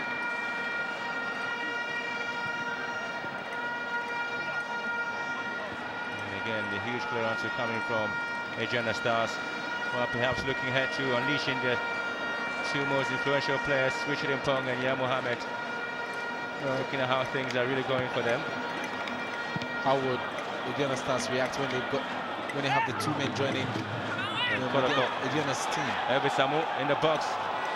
And he's been brought down. Penalty to Matias Kotoko. This is becoming a very interesting final here. First half penalty missed.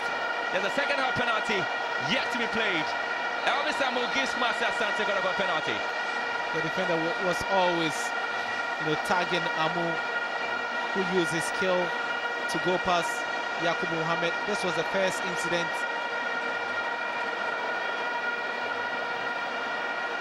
Went to block the ball. It wasn't intentional for me because the centre-back has slipped in the process. I think it was a cheap call.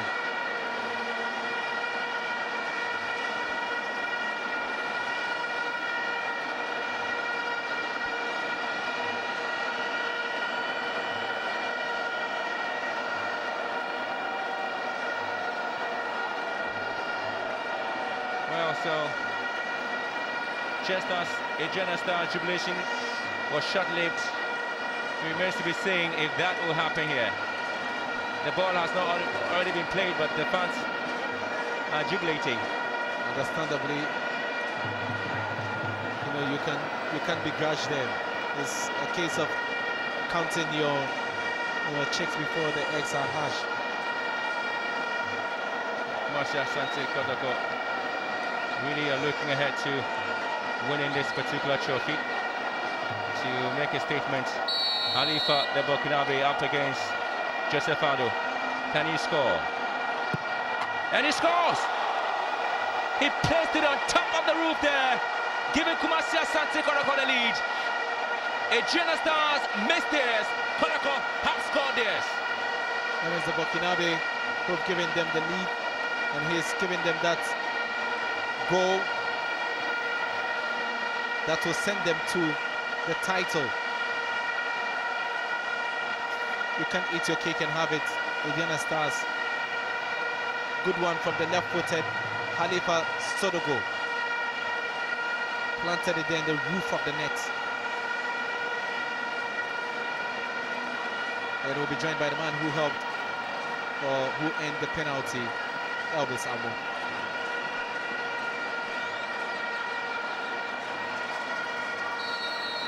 Kumasi Asante Kotoko definitely getting closer to the title, perhaps picking the cup. And it remains to be seen when Aduana Stars will give up. They're beginning to open up now and not really perturbed with a goal score there by Halifa Sodogo. Is it possible that Aduana can actually come in here? But of course this overhead kick just going wayward. Sam Adams just missing his opportunity. And Ya Mohammed is getting ready to come on alongside Samson Bwampong. And Nuruddin can't relax at all.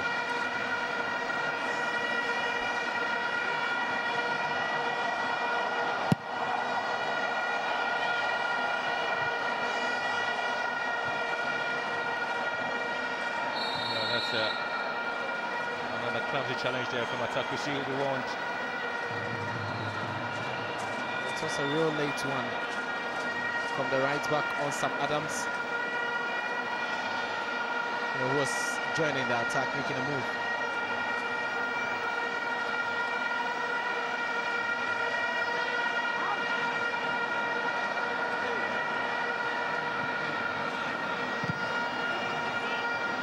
Kumasi Asante got to go have Elvis Samu. Again, just can't understand why he was trying to track the ball down to the right-hand side. When eventually saw he could have moved to his left. Beneto Fori has been brought down. And there's some Adams who really not happy at all, but this is Beneto Fori.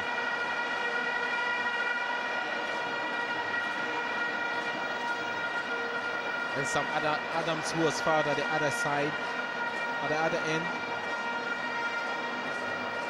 has gone on to commit the foul.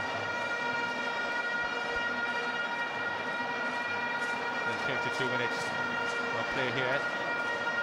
Every Samu. Kumasi Asante Kotoko looking lively. Nyako. Well cut out there by Aduana Stars. Kotoko. Atakusi. Trying to give the ball away, but that's what to find Kotoko again. And Kotoko. Benito Tori. Nyako. Atakusi again. This is Kotoko. Every Samu. Kotoko. Now beginning to play some sublime football here. Benito Tori gets a throw in. Mounting pressure on the Aduana Stars. And this is what the fans expect to see in the final. A bit of dispatch, swiftness, and that's what has been lacking.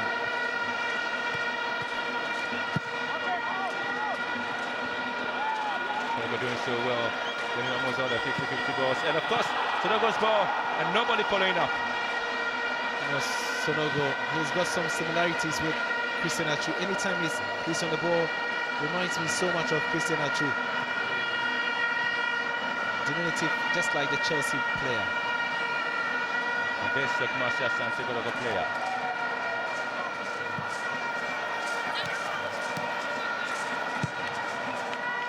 Amateurs bowling. And again, everyone was trying to pick up the run of Michael Yeboah.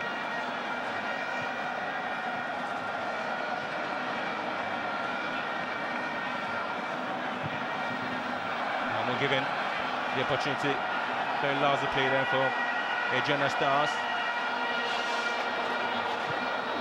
Benito Tori, Amo, Tori just slipping, goes down. Any brilliant, not able to touch his ball, but of course he will get Aduana Stars, Maxwell. And a clearance again from Samuel Che. Kumasi Asante Kotoko. Now they will be breaking. Michael goes on his man, isn't it? Brought down. And Yakubu Mohammed gets a yellow card.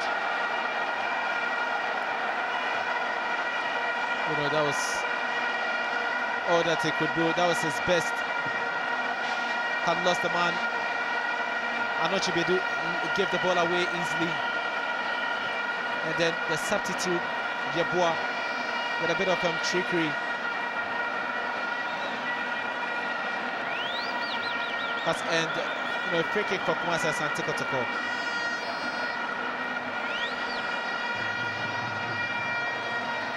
And so it's becoming more or less of a one-way traffic competition.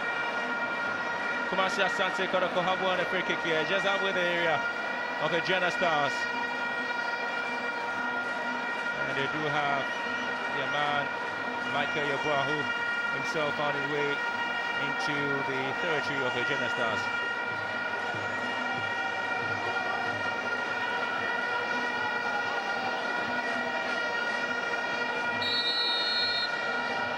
So good ball's in, cleared away by the man who committed a foul.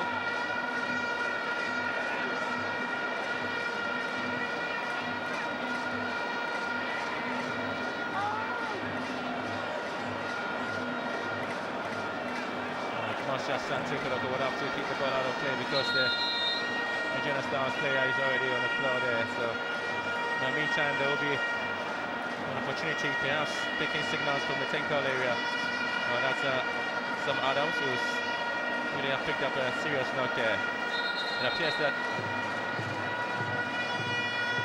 There's a time, yes, sir. Aduana Stars will probably take a change, maybe, Mohammed. And the man on the turf will definitely be out of the game. Time elapsed. And unleash the dragon. Mohammed is coming on.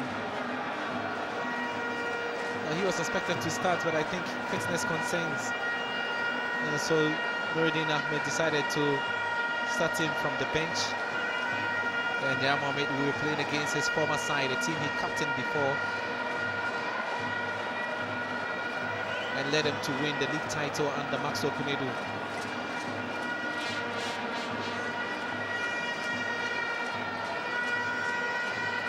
The fans waiting for more excitement when Yahya Mohammed on.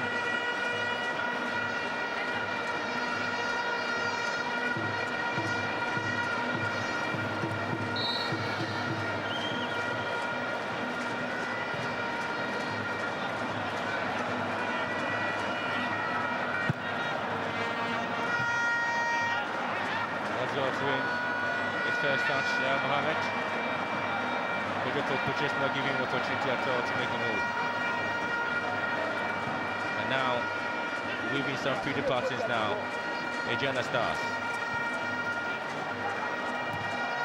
And again, that's another useless lack of communication. And you can see, yes, he's trying to tell him, just communicate, talk to me. Nuruddin, time ticking, chasing his first career silverware.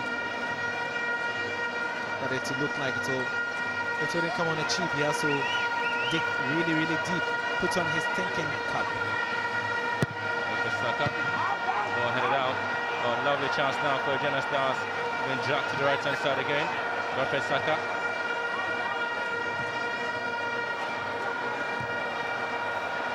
Kotoko wobbling at the back at the moment. Ohine Benya didn't want to take chances at all, so had to put in that tackle.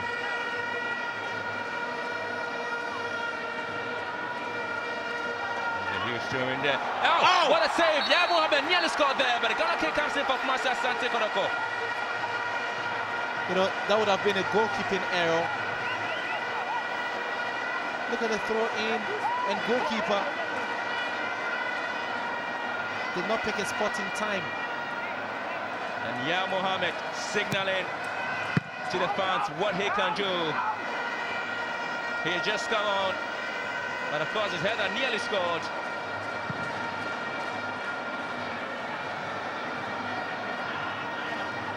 The Aduana Stars have now gotten themselves out of their defensive shells.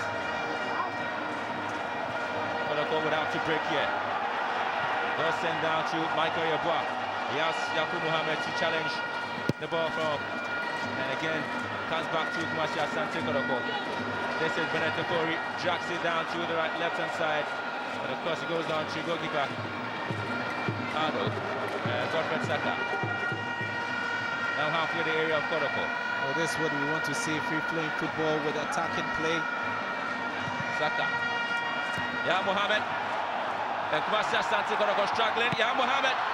Oh, and now to goalkeeper for re-entry. This man really is becoming the tormentor in chief. Yeah, exactly.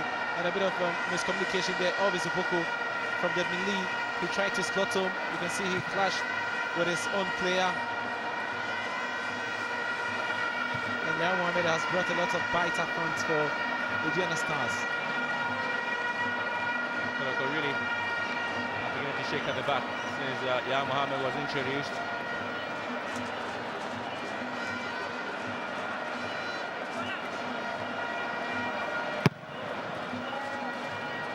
Kojopoku. Atakushi. Nearly lost possession, but Kojopoku comes into cover for him. Just allow the ball to roll over the baseline for a throwing. Or decision from Atakushi.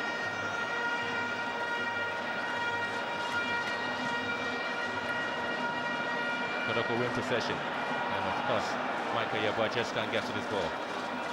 Yakubu Mohammed. Flag already up against Yahya Mohammed. So gradually, Aduana Stars coming into the picture. The time ticking away.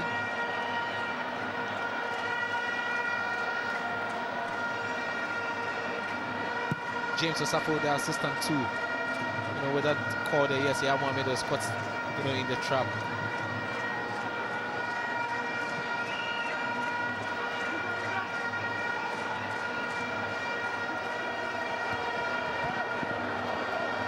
Ohine Benya with a good stop to deny Maxwell Frempong.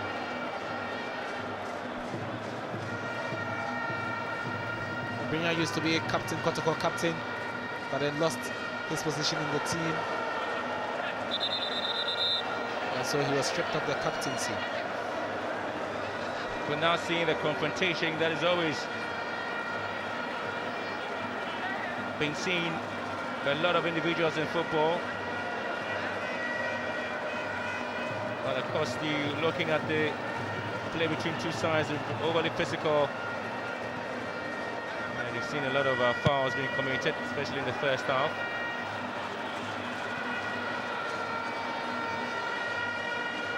Set up high.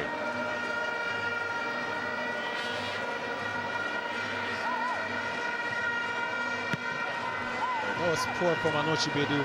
Wasted so much time on the ball and still couldn't find a target man. Over hit pass, obviously couldn't control on the line. And Kotoko have regained possession neatly. So they do it. Benetafori. See the run of Benetafori on his unusual foot there, Benetafori. Three players were waiting in the box with Samuel with Atakusi making a run on the left, but he decided to go, for glory with that powerful delivery, and it went over the frame.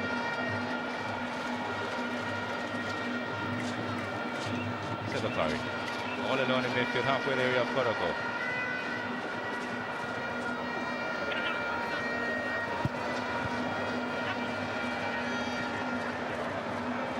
Kujopoku has been working tirelessly. It's Michael Yagua.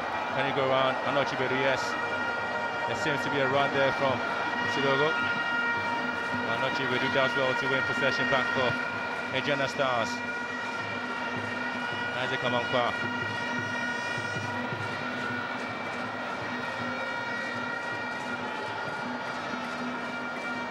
Francis Labi. Always looking to the round of Mohammed, and ball has been well cut out there by Tifo Frimpong. Samche. Again, that's a poor decision there from the Scotland Warriors. And that was the goal scorer, Sodogo. And when Kotoko picked up that ball, they just couldn't also find an opening.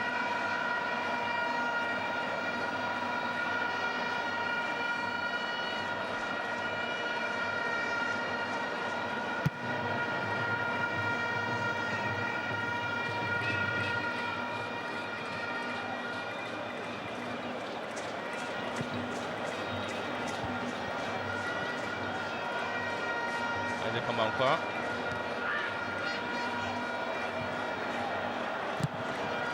And again, we've seen some physicalities and of course some miscue balls. And Halifadesh commits a foul here. Well, beauty of play starts and ends. 65 minutes, and of course we're looking at Kumasi Asante Kotoko holding on tight to the lead there. A lovely one-on-one here, Amu and Yakubu fighting off. Amu trying to go around his man, and does well. And this time, Yakubu wins the upper hand, and Amu is overly disappointed with his performance there. And again, ball gifted. And Benetafori is beaten there by Isaac Amankwa. Kumasi Asante Kotoko. Atakusi. Is offside.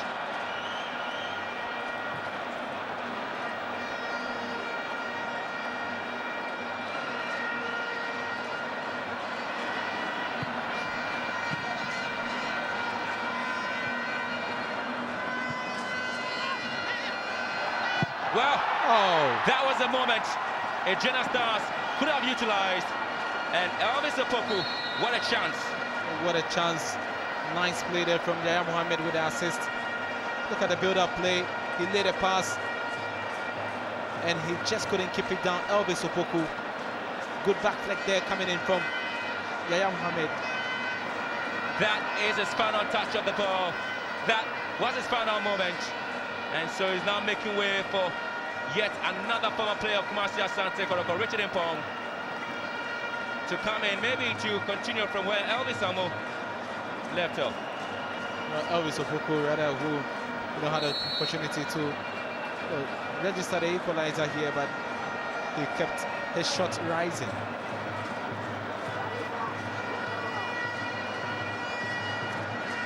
But it's the Aduana Stars who are looking very green now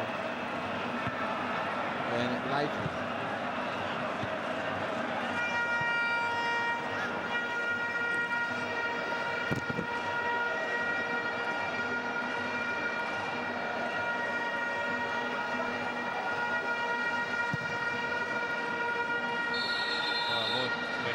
There's a foul.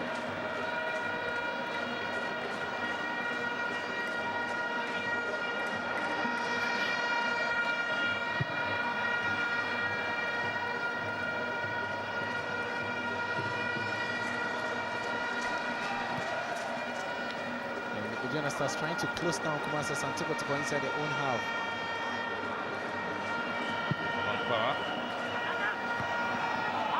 Headed out. Now assisted the goal scored there in a match against Midiyama, and Mohammed had to pass on that loose ball. It's Aduana Stars now. Dr. Saka.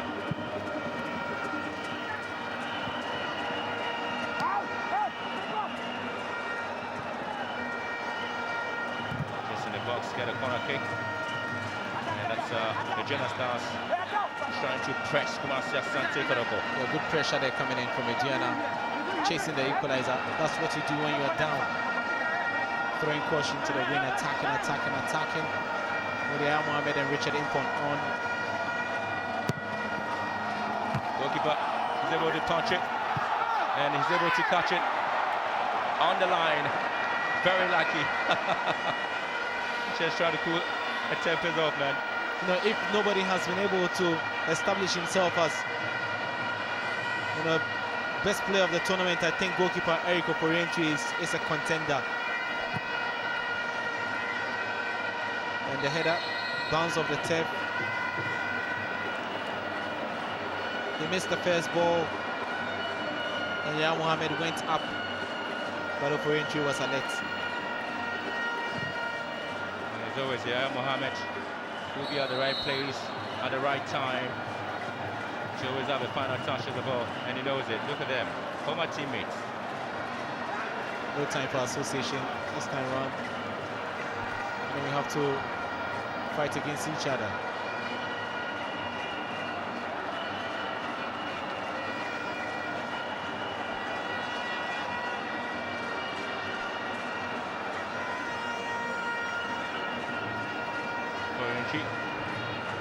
Very agile for Kumasi Asante Kotoko.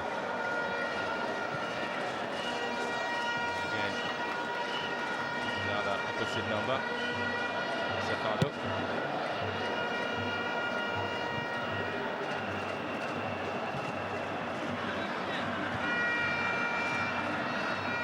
And they come on back. Saka. Not see much of resurging runs up front. 69 minutes. And it's still Kotoko who are up by a goal.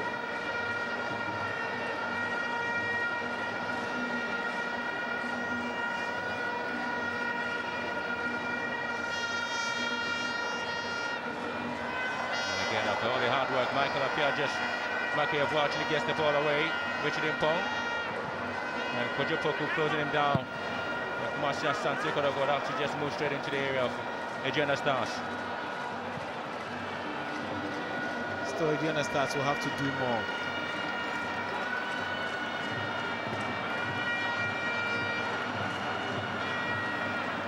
So with 72 minutes already played, will be the cutting edge, the final ball. Now would have to come in. Trying to play things or join some rings among themselves, Aduana Stars. Kumasi Asante Kotoko trying to group at the back and maybe to get one person up front. The Aduana Stars trying to cut in here with that opportunity. Ball with miscue there, but of course the flag was up. Already up, and that's an apt performance. Dakar trying with a shot, cutting neatly. And this was it. It took a ricochet and then came off Yahya Mohammed's foot, but he was in an offside position already. Maxwell Frimpong. So Halifa Sudogo, who scored from the spot, will have to be replaced, and it's Regan Jedu who comes on. One of the players coming through the ranks at Kumasi Asante Kotoko. So coming into this game after the first team left up, Khalifa been able to write his name on the scores book. Of course, looking at this young chap, 5 players of Kumasi Asante Kotoko's team came from their junior ranks, and the argument in the team that is here playing in the finals of the First Trust G6 Invitational Tournament. Amo is able to win possession. Yeah, he's got some lovely turns and footwork, but then sometimes he loses concentration. He overdoes that. Amo turns his man in again, trying to look for support. Kumasi Asante Kotoko. This is Kojopoku. Atakushi. Benetofori. That's the ball in again. This could be an opportunity. Benetofori again, given a chance to goes around his man. Benetofori turns in again. Another one. Benetofori gets a corner kick.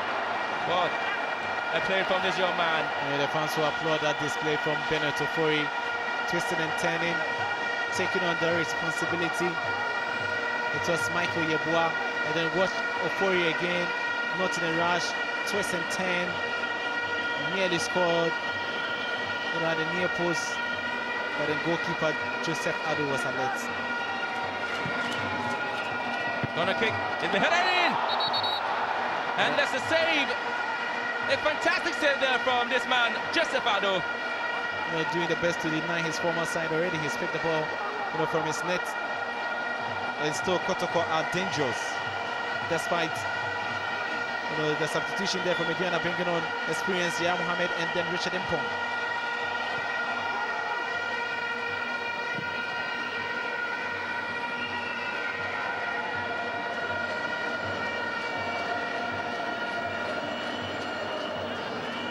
That was the corner kick that came in, and Max Persing simply goalkeeper. The fingertips of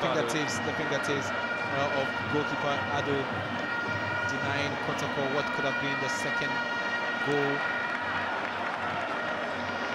There'll be some more. Kotoko again opening things up. Samuel Tre. This is Amo, does well to get into the box. Trying to turn his man, Elvis Amo again. He will be denied. This time, there wouldn't be a call for you to be having a penalty. So please, find yourself out of the box of Virginia Stars. Maybe get the game on going for Kumasi Asante Kotoko. Doing everything right, eventually failing to connect him with that ball. And Nuruddin Amadou will try to get the best out of his men. With the clock still running. The clock is ticking. A quarter of an hour left. 75 minutes of play. Ridwan. There could be a lot of signs to show the Virginia Stars will be coming into this game. Isaac Amanfa. Yeah, Mohammed. Again, struggling to. There's Elvis Samu all alone out there for Kumasi Asante Kotoko.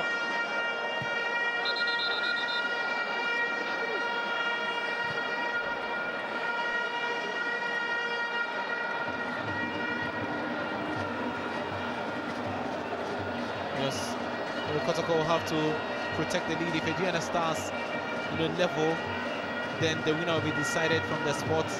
No extra time.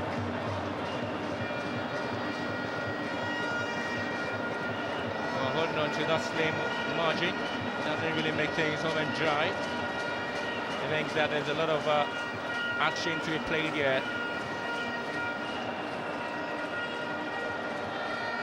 Yes, the fans only want the trophy to really show that if they were unable to win the Premier League, at least.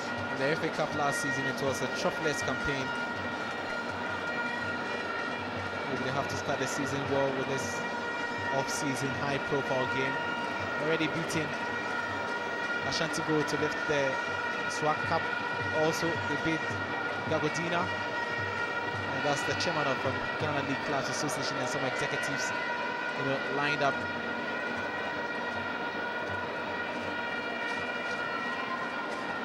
The tournament director, John Ansan.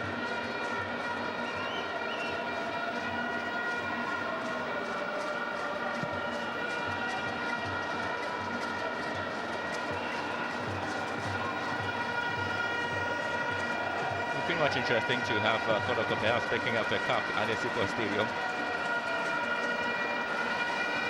So coming here to emphasize the skills that prevented them from winning the FA Cups at the parade for Aduana Stars.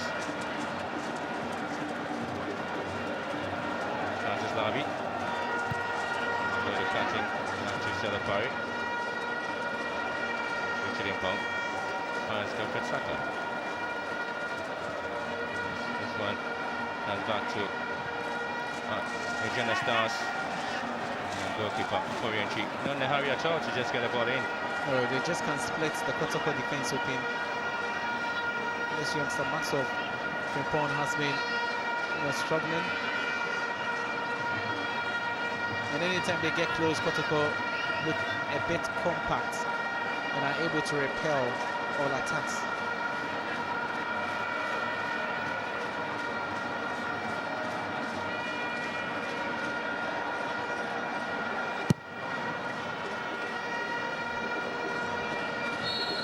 There's a low push there by Veneto Fori. So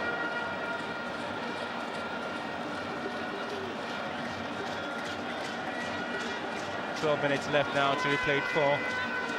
That's added on time.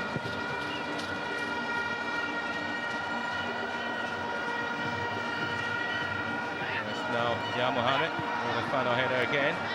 He's always been crowded in the 18-yard box of Kumasi Asante Kotoko. Oh, they know what he can do, how prolific he is.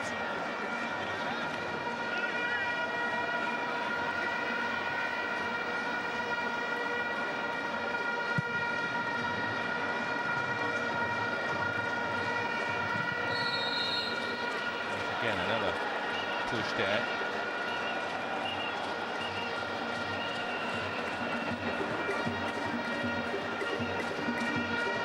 Plenty of time left now for Aduana Stars to get the equalizer. Richard Impong. Kotoko get the ball out of their own half. Elvis Samu gets a yellow card for extending his elbow there. Yakub Mohammed at the receiving end. And this was it. Straight into the face of Mohammed.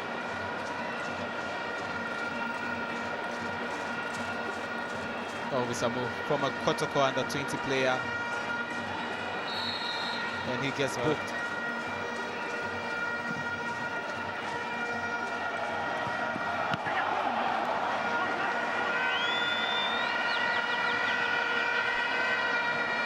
So there'll be a lot of discussions in there to understand how things are really working out for the tournament, and especially so coming into the final here, where you have Marcia Sante Kotoko and Aduana Stars. Elvis Samu gets the ball down. Atakusi finds Nyako. And that's a Fori. And Francis Lavi. Look in your own area.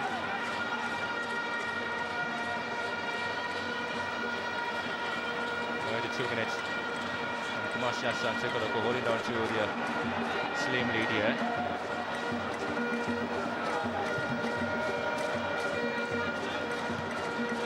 Elvis Samu fighting things off there with Yakub Mohammed, and he wins the upper hand. He's been very, very strong. But for the few lapses in the first half, I think he's been one of the best defenders, if not the best defender of the tournament.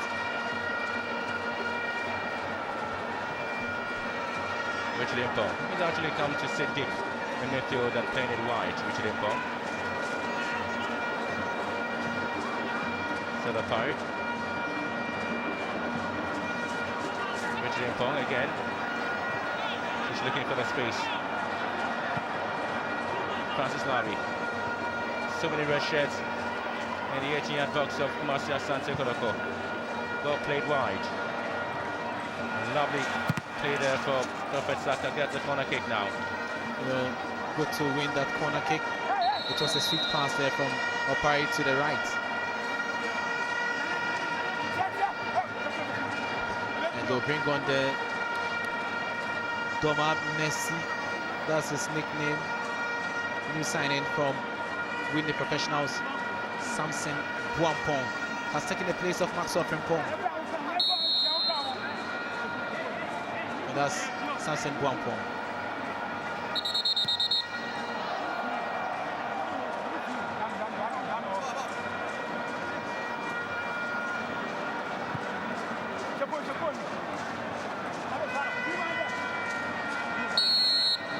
Another corner kick for Aduana Stars. Well floated. It's a free kick to Kotoko in their own box. And Nuruddin just can't understand what is happening.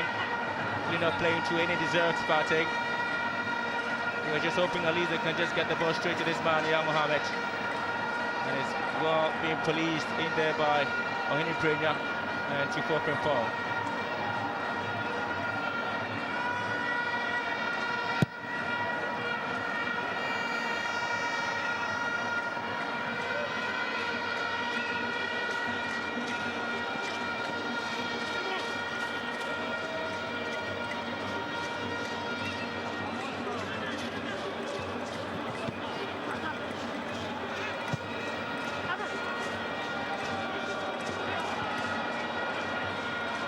Throw-in now.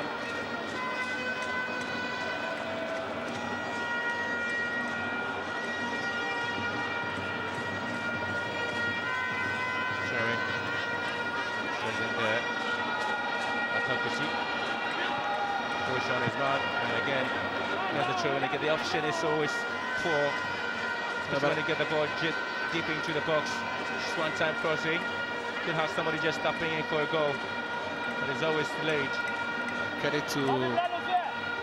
Credit also to Francis Labi with that clearance. He kept his eyes on the ball.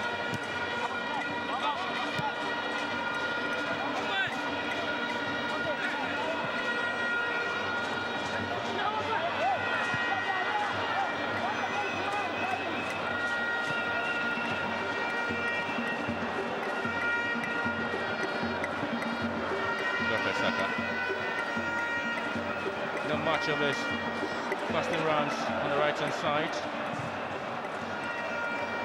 And again, what a wasted effort there from Prophet Saka. A waste of everybody's time on the pitch.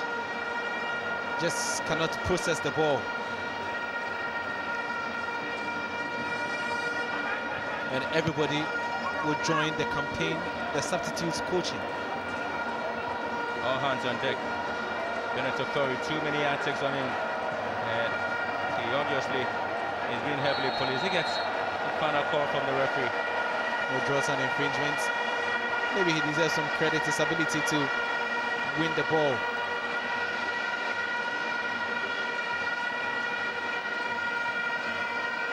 Benito Corey being heckled. Setopari, Isaac Amankwa.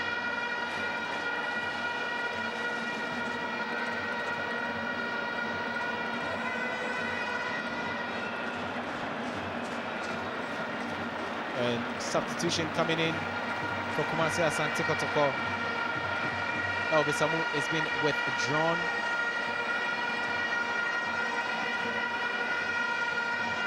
And coming on is Mandela Azeko. He came on yesterday also as a sub. He did quite impress one of the youngsters in camp of Kumasi Asante Kotoko.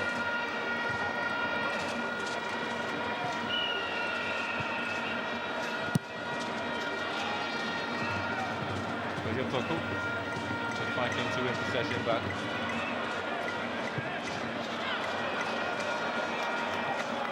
Kotoko trying to attack Aduana Stars. And again, you have to waste the opportunity to attack the breakdown, but again, they win back possession. Kotoko.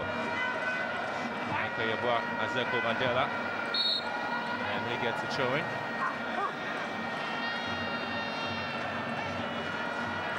Only 3 minutes left to play for in this game. And Marcia Santi Kotoko still leading by a goal to nil. Aduana Stars looking for the final ball so they can have the opportunity. Kotoko. And Aduana Stars can break. They're just doing everything right at the back. Marcia Santi Kotoko. Well, anywhere we do at this point in time, play it far away, we'll cook it. 2 goals in a test now, so 1.5 to go on.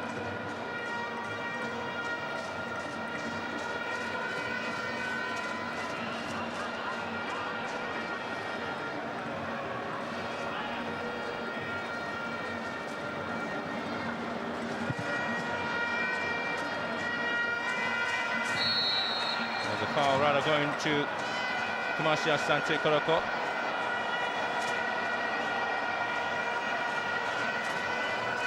Yeah, Mohamed, really, Ridwan, has he really played the kind of game that you're expecting to? No, I told you he's out of form. And this tournament was to put him in shape. I think he's had the benefits of playing 3 games in this tournament, and it's good for him. They have some weeks ahead to prepare. Hopefully, if the league should start next month, then he'll be in the right form to start the campaign.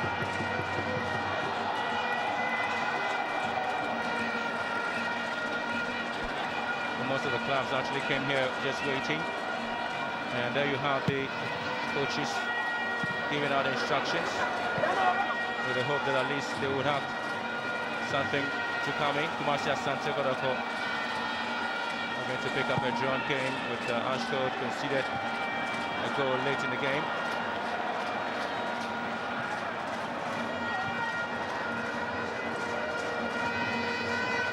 For now, it looks like the die is cast already. Steven Nyako has been effective in the middle.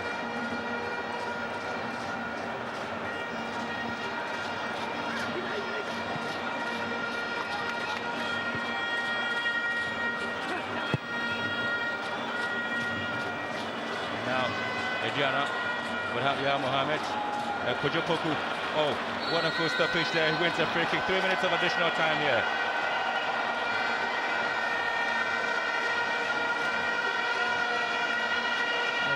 Mohamed give that infringement away. It was a late tackle on Kojopoku when he had lost the ball. To be a 3rd off-season trophy for Marcia Santi Kotoko, winning the SWAT Cup, winning the anniversary cup against Serbian side Jagodina, and now it's going to be this maiden edition of the Darker 6, sponsored by First Trust Savings and Loans.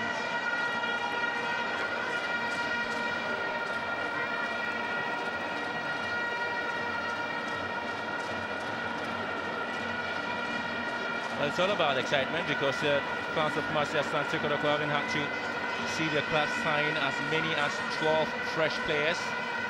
All they expect from the team is to have that consistency and for them to pick up a win in order to put some smiles on the face of almost everybody that came to the stadium. And this was a call from the referee, and a call would be a bit controversial, perhaps, looking at how Amu went down and Yakubu. But so far, 2 penalty calls he's given in this game. 1 to Aduana Stars in the first half.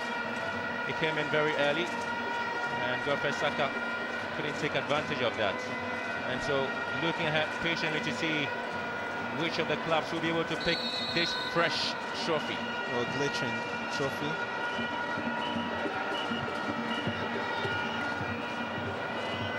Will it be Aduana or the Kotoko? For now, it's Kotoko's to lose. They have everything. They're playing well. That's the Messi you spoke about, Ridwan. Something Bompong. Depth, ball control. Prophet Saka. Next one in here. And there you have it.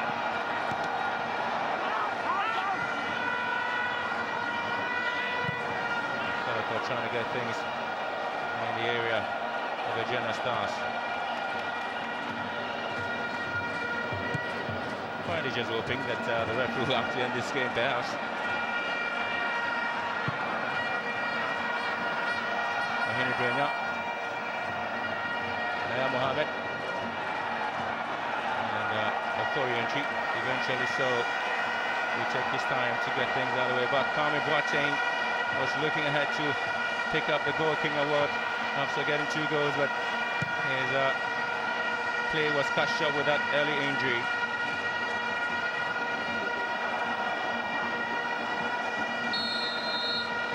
An infringement to Aduana Stars.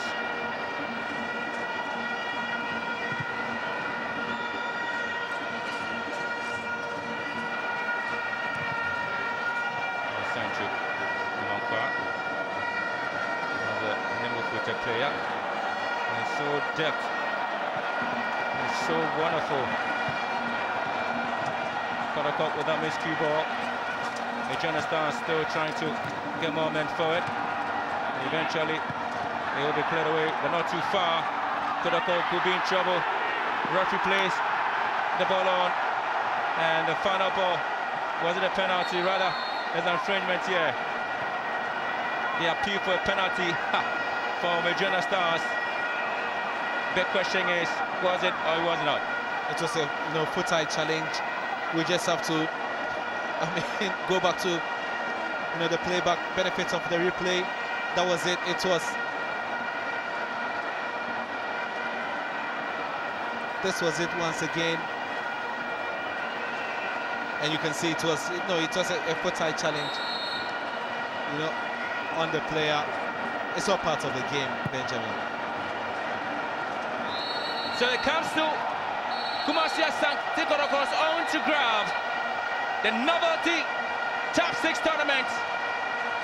Goes to Kumasi Asante Kotoko. They have picked their first trophy in 2016. First trophy at the Sipon Stadium. And guess what? They have once again beaten the Aduana Stars. It wasn't the final we expected, but in the end, it's well deserved for Kumasi Asante Kotoko and the team. This is what they describe as the second string side. But then they've gone on to win. Good for Mike Lossay. As stopgap coach, he's won 2 titles. First was the 2013 FA Cup. And this is the inaugural First Trust G6 tournament. He's won it too. Some will celebrate and some will remain calm in the mood. When you are seated by your domestic dictator, you don't talk. And a lot of Kotoko players there. Tufo Frimpong joining from Liberty, winning his first major career silverware. Well, so they have worked hard, came so conquered, and Kumasi Asante Kotoko are just in there to pick the trophy. Full-time score here, Aduana Stars 0, Kumasi Asante Kotoko 1. So the dust is beginning to settle, even though the sun is yet to set on the First Trust G6 tournament, the maiden edition. It has been great so far, but Kumasi Asante Kotoko have made it. They have won this, and congratulations to them. I must say, they have fought really hard, and it's been a battle really of nerves and brawn and sweat and toil.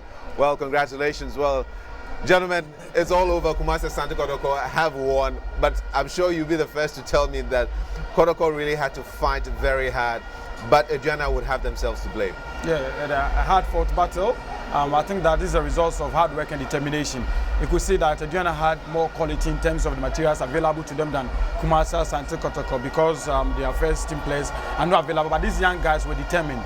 They were determined. They put in hard work hard effort, and it's yielded the results. I think that they won the trophy, and they'll be very, very proud of the achievement today. I'm very, very happy for that. And look at Michael. Michael say it must be a very, very proud man. Of course, this is the second trophy as a stepping coach. Under Didi Dramani, when Didi was out of the country, he won the FA Cup for Kumasi Asante Kotoko. And now David Duncan, the head coach, is also out of the country, and he has won the first edition of the Gaka J6 First Trust J6. He has also won it as a stepping coach. And for me, I'm so happy for Coach Michael Osei. Just recently, he went for a further course in Germany and he came back. And he has proven that maybe the absence of Duncan, Kotoko won't have a problem in terms of the technical ability of Michael Osei. And for me, I'm also happy for the Kotoko team, supposed team B, because they've won the trophy. They won yesterday, they drew yesterday, and they won today. They've proven that, look, without the absence of the supposed first team players, they can step in for Kumasi Asante Kotoko in whatever game that they play. I'm happy for them, and they deserve it. But one thing I don't really understand is the tactical approach really by Coach Nuruddin.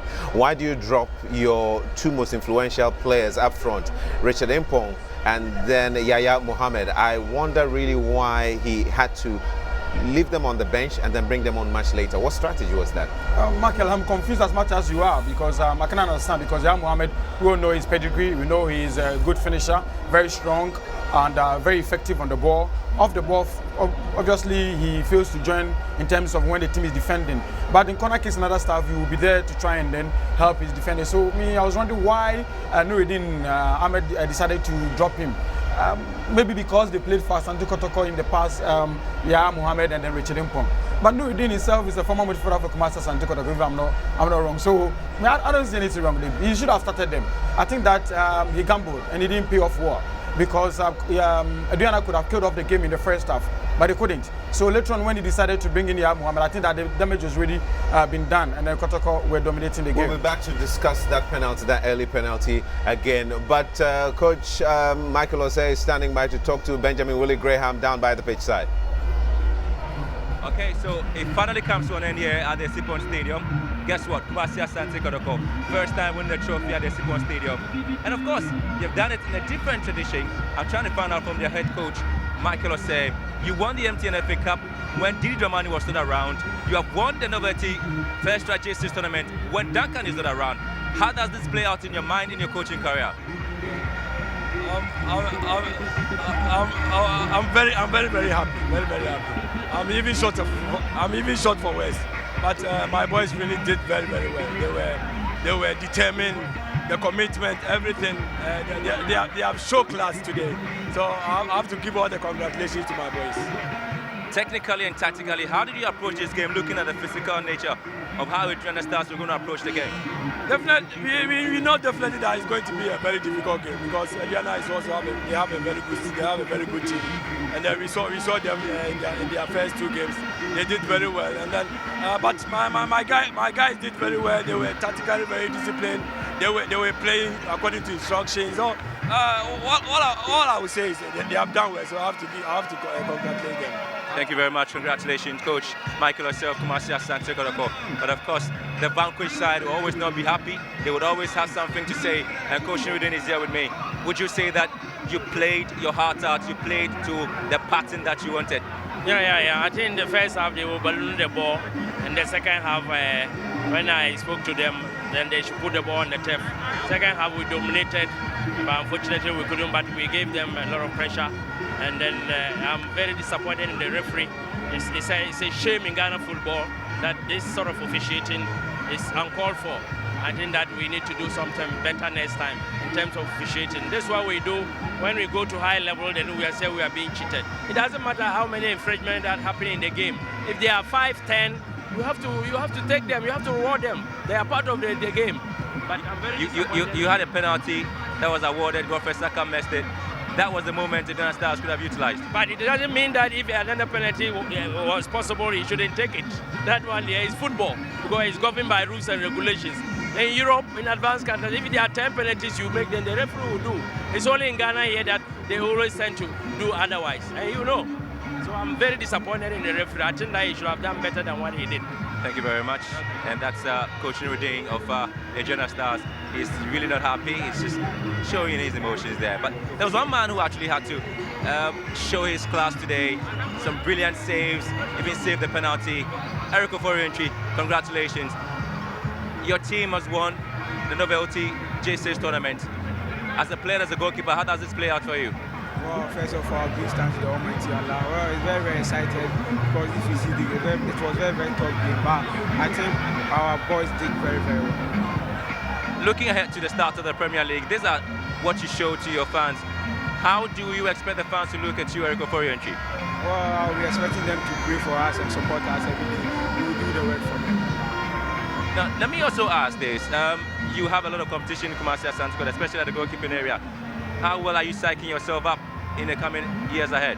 Well, if we see such competition, we have to train more and listen to, even we are all working together, you can listen to other goalkeepers to move forward. Thank you very much. Congratulations to you.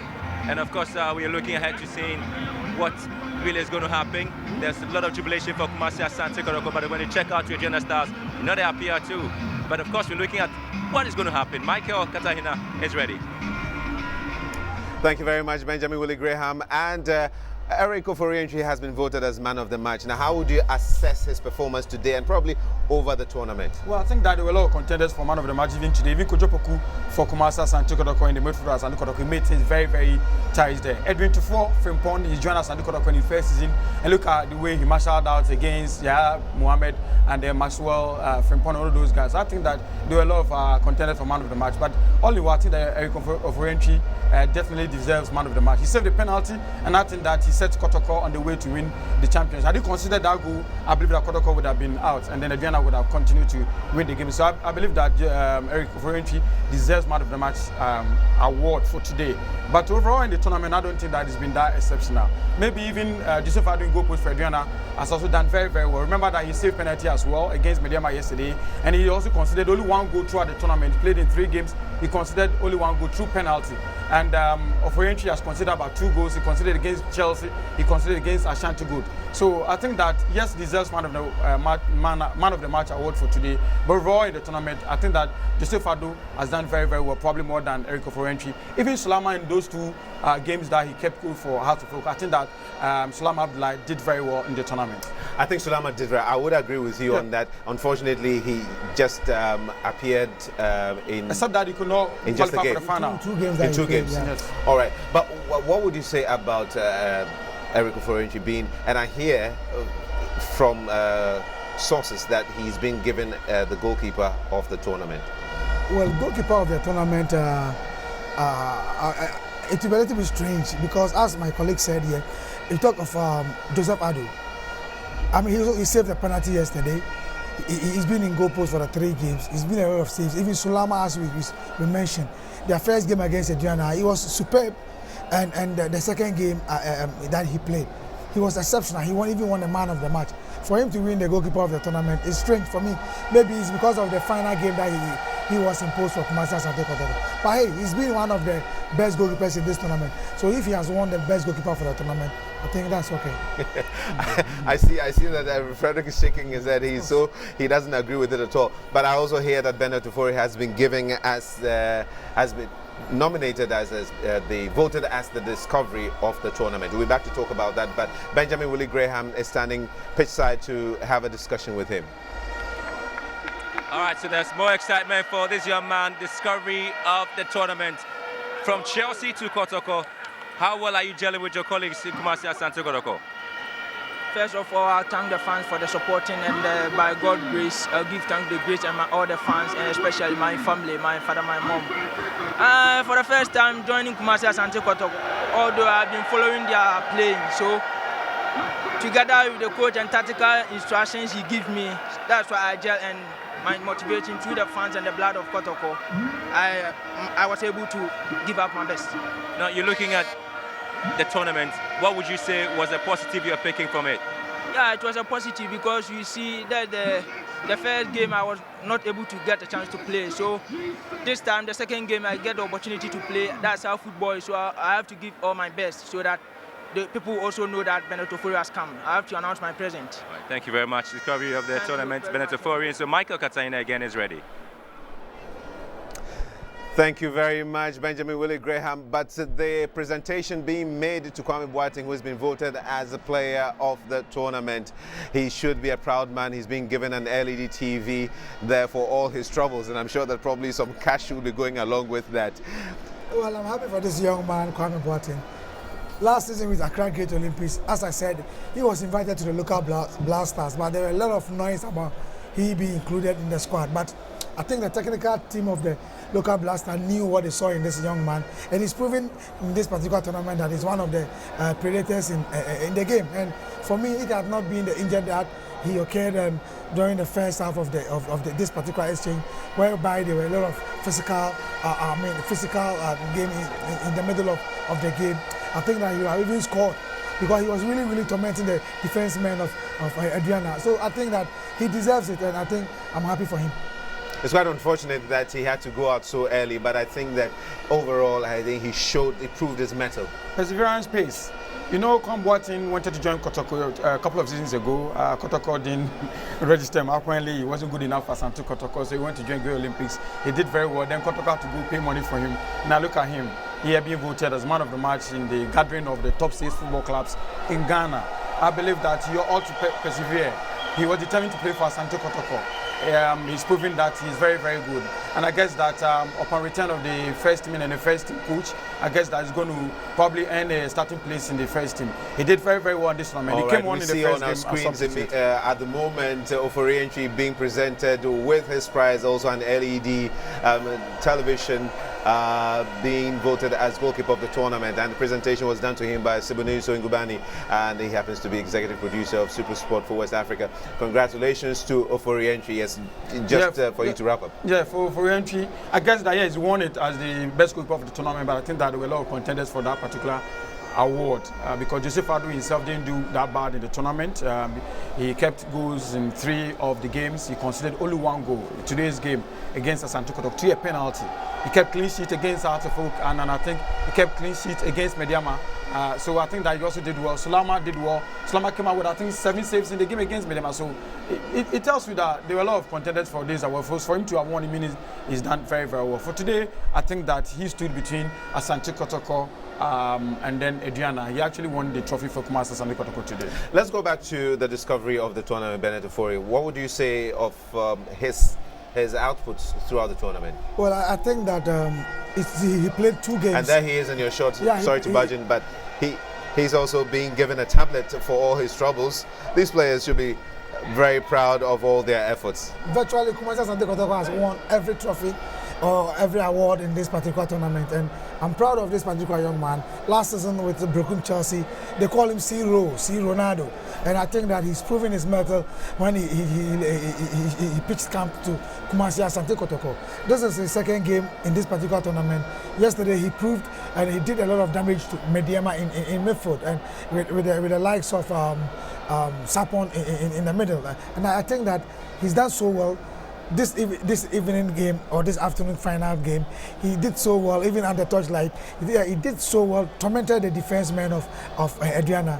He shows some kind of glimpse that we should expect more from him in the near future. He deserves it, and I'm happy for him. Moving from Chelsea to Kumasi Asante Kotoko, there are a lot of big things ahead of him and a lot of challenges ahead of him. When those guys who have left for Libya comes back, he needs to fight and get a starting lineup in Kumasi Asante Kotoko. So this is a stepping stone for him, and I think I'm also happy for him. Well, information also reaching me is that Yakub Mohammed of Aduana has been given the best defender of the tournament, and there you see him on our screen. He's been quite consistent throughout. Yeah, he's been consistent. It tells you why Aduana has considered only 1 goal through the penalty, which obviously incidentally came from his challenge on Hervé Samo. Apart from that, I think that Yakub Mohammed has done very well in this tournament. He won man of the match award in the game, I think, against Hartlepool. Yeah, he won. Against Mediama. I think he was man of the match in that particular game. So I think that he deserves it. He's been very well. He's been still at the back of Aduana. He's organized the defense well. His timely interventions, his challenges have been very excellent, and he's very intelligent on the ball as well. He deserves it. The players should be very proud of themselves, and thanks to the sponsors as well, making sure that at least they go away with something to show for. They have some plaques and then some cash prizes, and I believe that some prizes as well. And Yakubu, I believe that is going away with some state-of-the-art gas cooker, I hear, and these guys must be happy.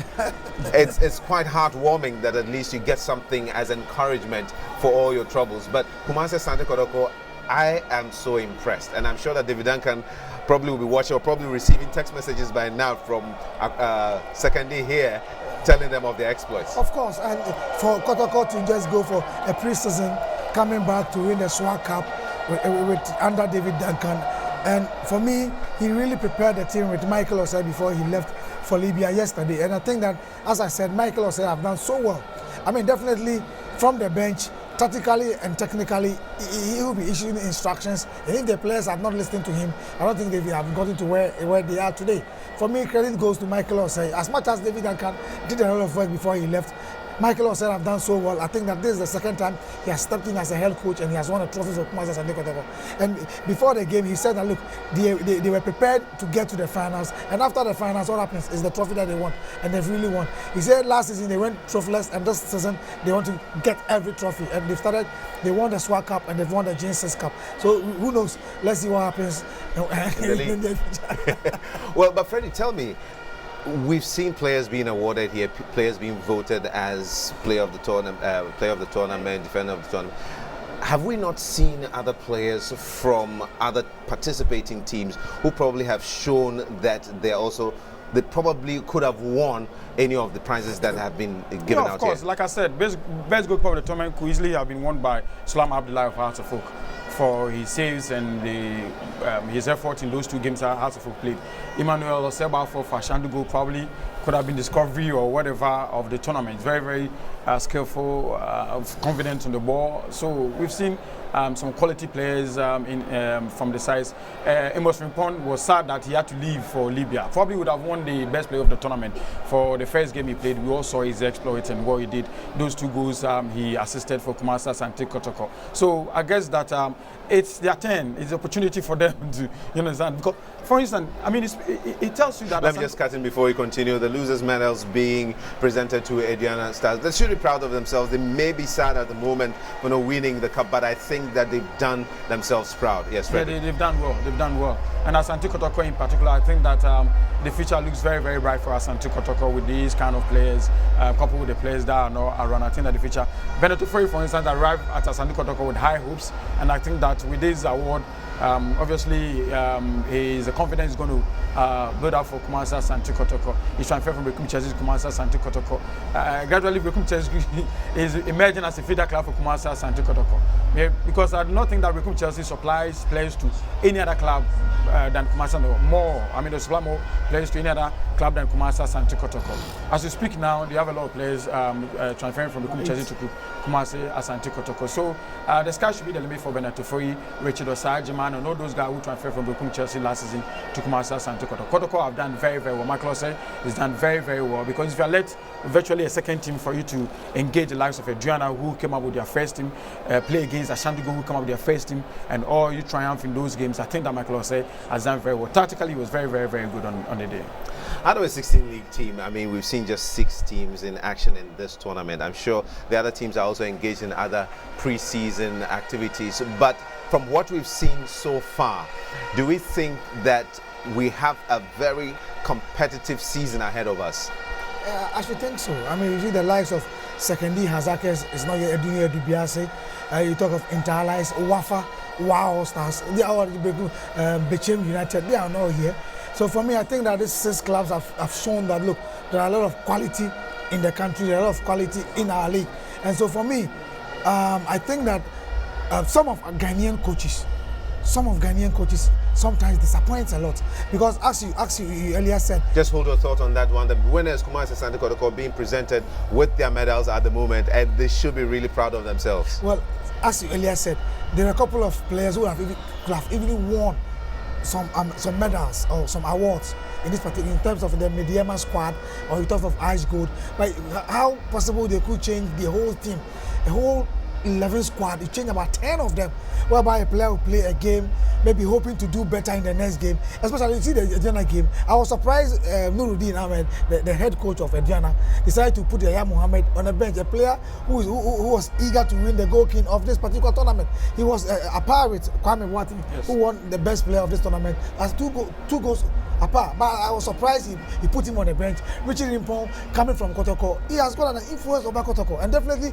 the defenseman of Kumasi Santo Kotoko would have panicked a little bit. At least they know who Richard Rimpong is, they know who Yaya Mohammed is. So surprisingly, you put those players on the bench, and you have this young chap called I think Buampong Sapong Samson, the one who came on. I think the presentation of the cup, is about to be presented here, and you can see in your shot Alhaji Raji, chairman of Galka, and we have Madam Ama Amwa. She is a representative of the headline sponsor. She is the head of elite and corporate banking for First Trust Savings and Loans, and the cup has been presented to Eric Ofori-Entry, and he gives it to his teammates as they celebrate. It's going to be an all-night long party. Can you go on with your thoughts? So it's surprising. The young chap with the number 10 shirt, who I think 5 minutes to the end of the game came on for Aduana. You could see that he's got something in him. A very skillful player who can commit to the defense of Kumasi Santo Kotoko. You are the coach. You know the kind of player he is. Your team was down. I should have brought him earlier on. I think that the young chap, just 5 minutes on the field, proving that given the opportunity, would have done something. I'm talking about Buampong Samson, I mean the young player who came on. So I was surprised that some of Ghanaian coaches, sometimes they was, I find it strange. But let me ask you, is it not easy on hindsight to say these things? Because sometimes, you know, the concept and the theory of a super sub. I mean, he has these 3 players. Probably he planned on unleashing them on Kotoko at the point where Kotoko probably were tiring out. First of all, if you watch the ball closely, yes, he can dribble, but he doesn't tackle. And Aduana needed somebody who could tackle. This is a game they were down. They didn't. Of course, you need a player who can take on 1 or 2 players. But I guess that the coach knows his deficiency. That's why I didn't bring him on early. Because when he came on, yes, he was dribbling. But anytime he lost the ball, there's nothing again. He couldn't do anything. He hasn't matured to that level. I guess that's the reason why the coach did not bring him earlier than. But then what would you say of Richard Rimpong and then Yaya Mohammed? I think it's a gamble and he failed. It's a gamble and he failed because there's absolutely no reason why you should leave Yaya Mohammed and Richard Rimpong on the bench, because these are players known by these as Santo Kotoko footballers. And number 2, these are not first teamers of Santo Kotoko. These are young guys. Some of them are genius to Yaya Mohammed. Some of them are genius to Richard Rimpong. And so probably they could have put some fear into them. So I can't understand why they decided to leave them on the bench, honestly. Well, unfortunately we ran out of time here, but I must say that it has been an enjoyable 4-day period and exhibiting the very best of Ghanaian football. 6 teams out of our league having this opportunity to practice and to have the ultimate preseason approach to the season ahead of us. It's been an enjoyable tournament, the First Trust G6 tournament. Thanks to you, Beneza Sifa, our coach and chief scout, and Frederick Champo. Thank you very much. It's been a pleasure really coming your way. And on behalf of the crew, the man behind the cameras, the sound man, the lighting man, and all the guys in the OB van, and the many others whose names I cannot mention, it's bye-bye from us here, the 2nd D Stadium. And until we come your way again in probably a year's time, cheers for now.